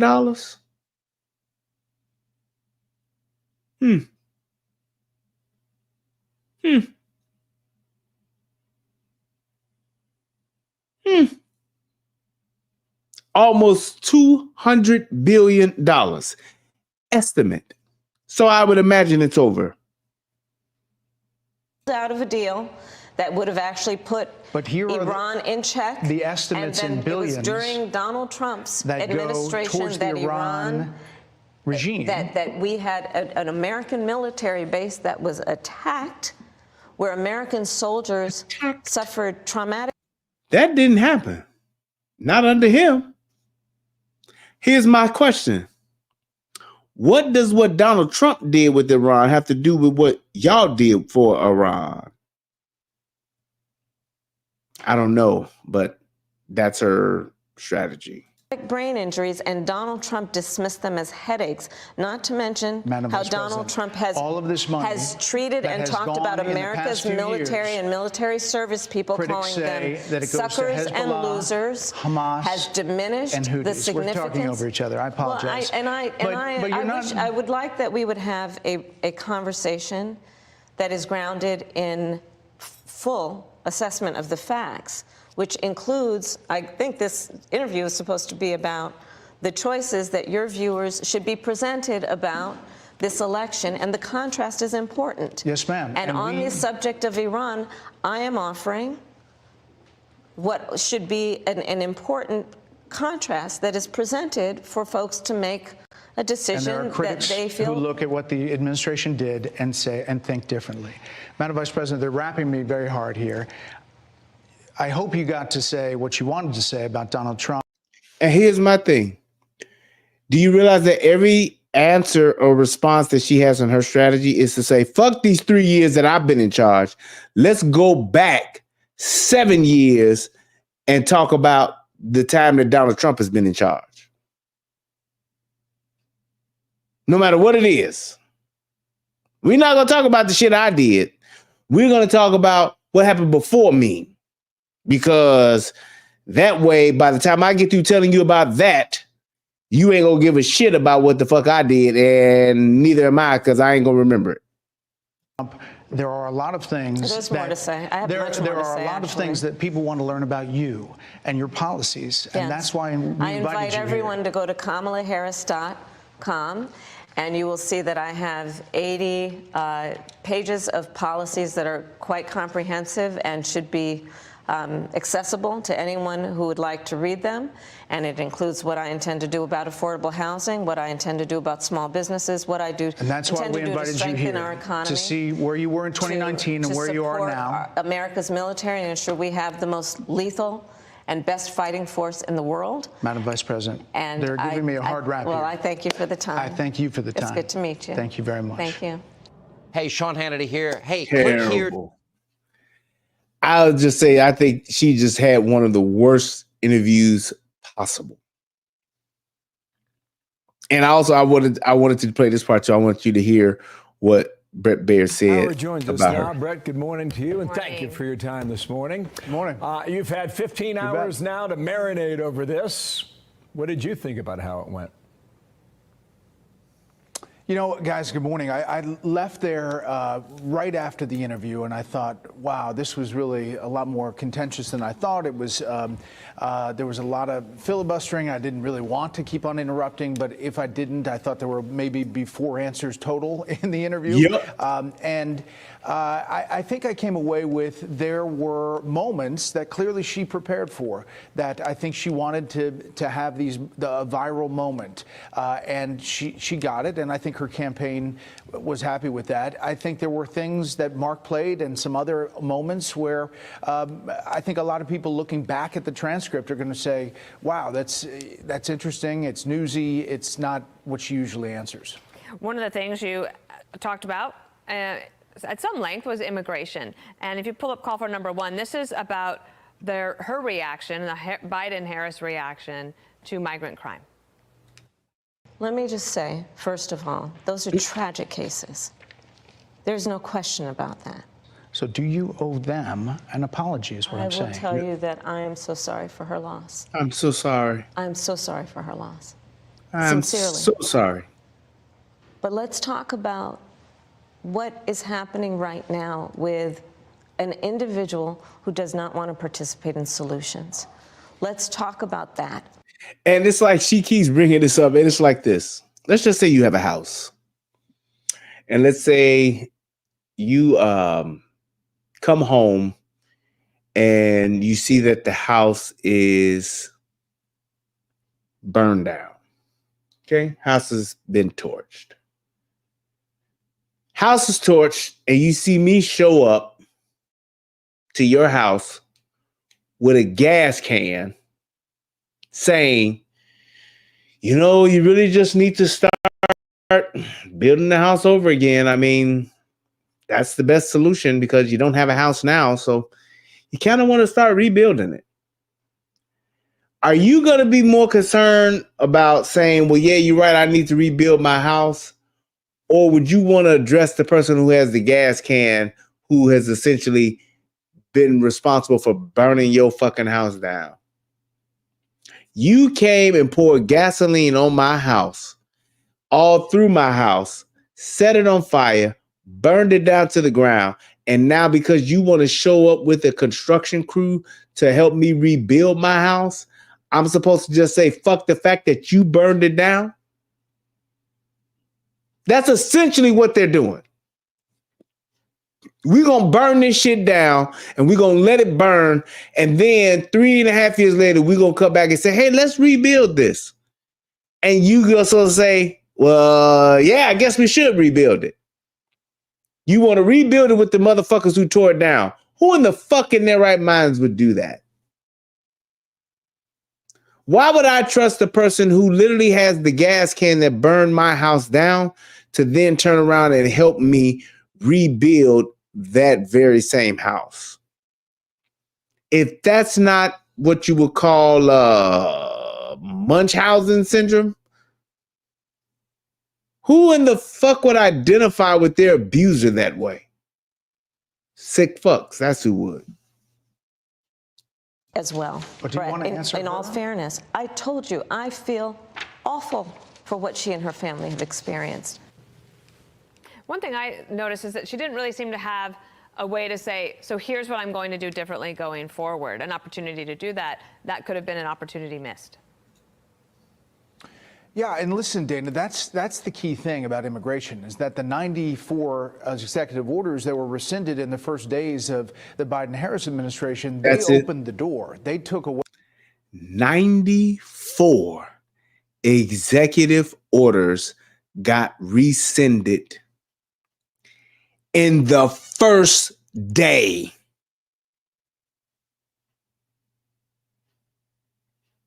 They rescinded 94 executive orders in the first day,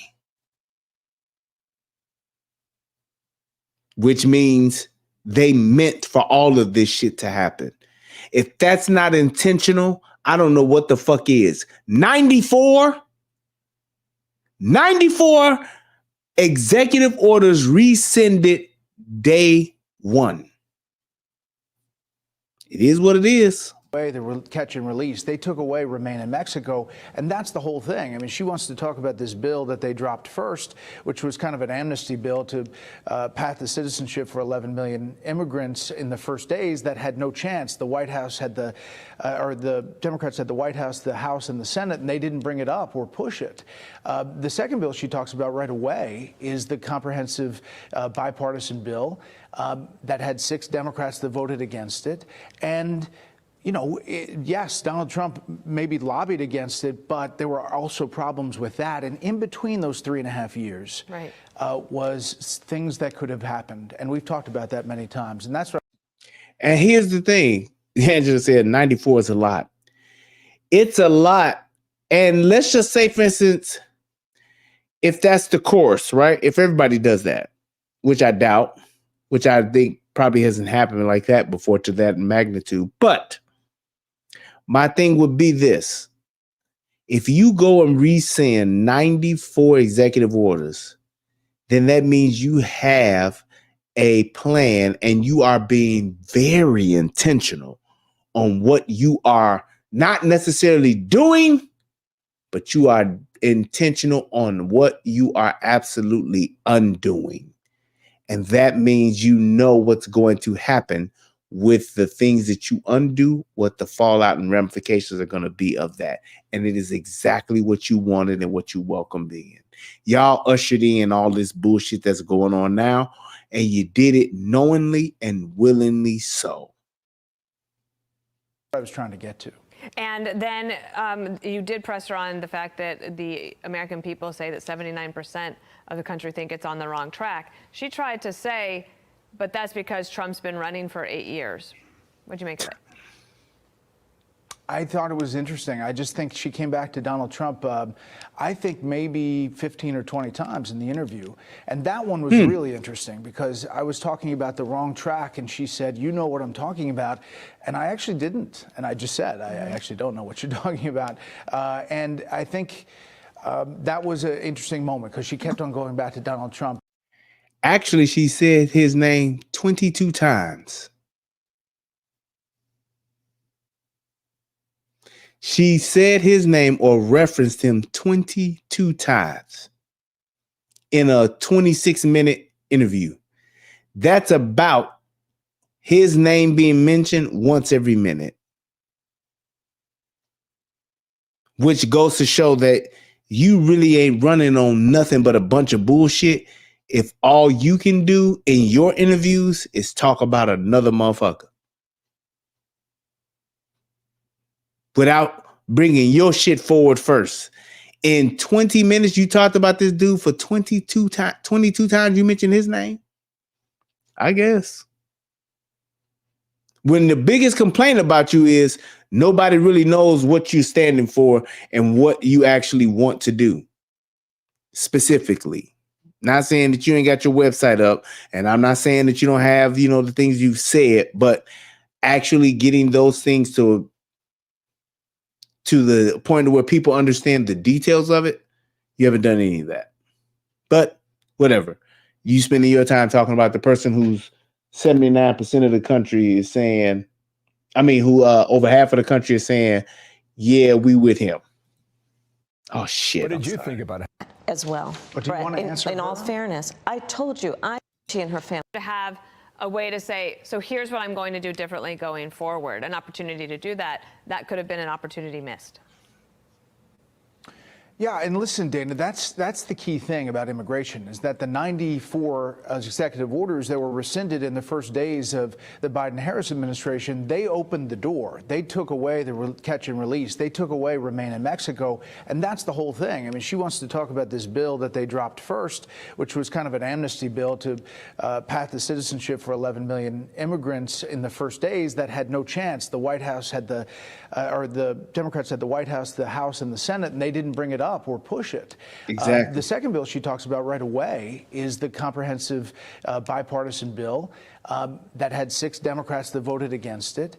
And, yes, Donald Trump maybe lobbied against it, but there were also problems with that. And in between those 3.5 years was things that could have happened. And we've talked about that many times. And that's what I was trying to get to. And then you did press her on the fact that the American people say that 79% of the country think it's on the wrong track. She tried to say, but that's because Trump's been running for 8 years. What'd you make of it? I thought it was interesting. I just think she came back to Donald Trump, I think maybe 15 or 20 times in the interview. And that one was really interesting because I was talking about the wrong track and she said, you know what I'm talking about.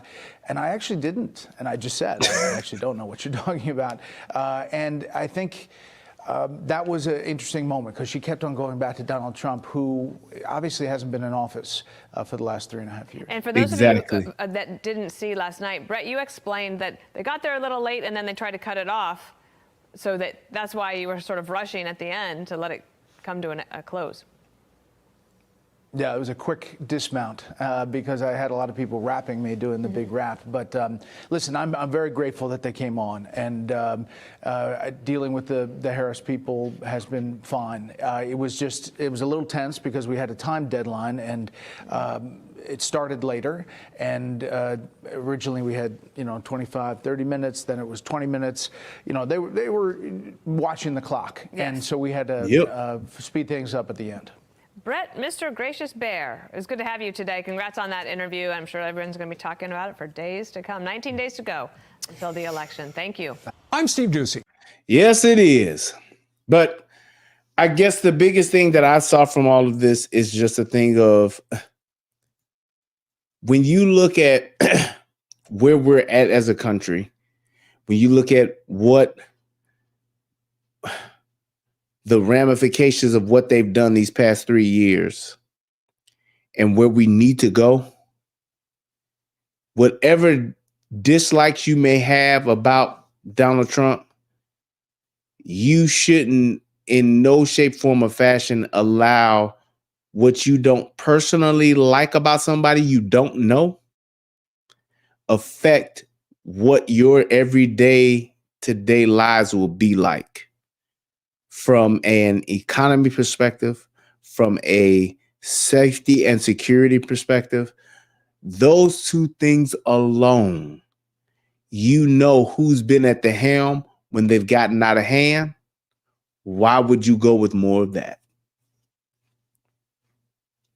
Why would you go with more of that? The person who literally is, I'm telling you right now, the fact that she says she's not, or she's going to be different than what Joe Biden has done, that means she's going to do worse than what he's done. Because, yes, she is more progressive than him. Even Bernie Sanders said it.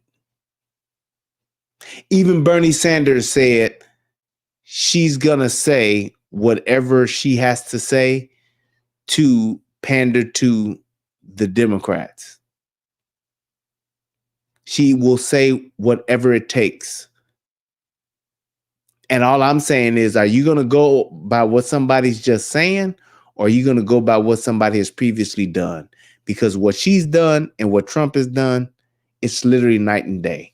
And if you fuck around and go with her, you won't be able to complain about the darkness when it comes, because it is definitely imminent to be there. It's going to be dark, and it's going to be very, very bad. And there's going to be a lot of people that's going to suffer. Now, all of these people that are living below the poverty lines, you ain't going to notice it because you're going to get some free shit that you would have gotten anyway, and it's not going to impact you. But the everyday working American, that means for all of you motherfuckers that go to work, for all of you motherfuckers that have been trying to build something, create something, establish yourselves, you all will never achieve your goals, and you all will suffer immensely more than any other class, because I promise you, she is going to put all of those wonderful little dreams she has on the backs of our tax dollars. That's it. And that's all. It's that simple. I want to thank everybody for tuning into the show tonight. I appreciate each and every last one of you. I look forward to doing another show with you guys again. Thank y'all. Click that like button. Click that subscribe button. And till next time, I love y'all. Peace.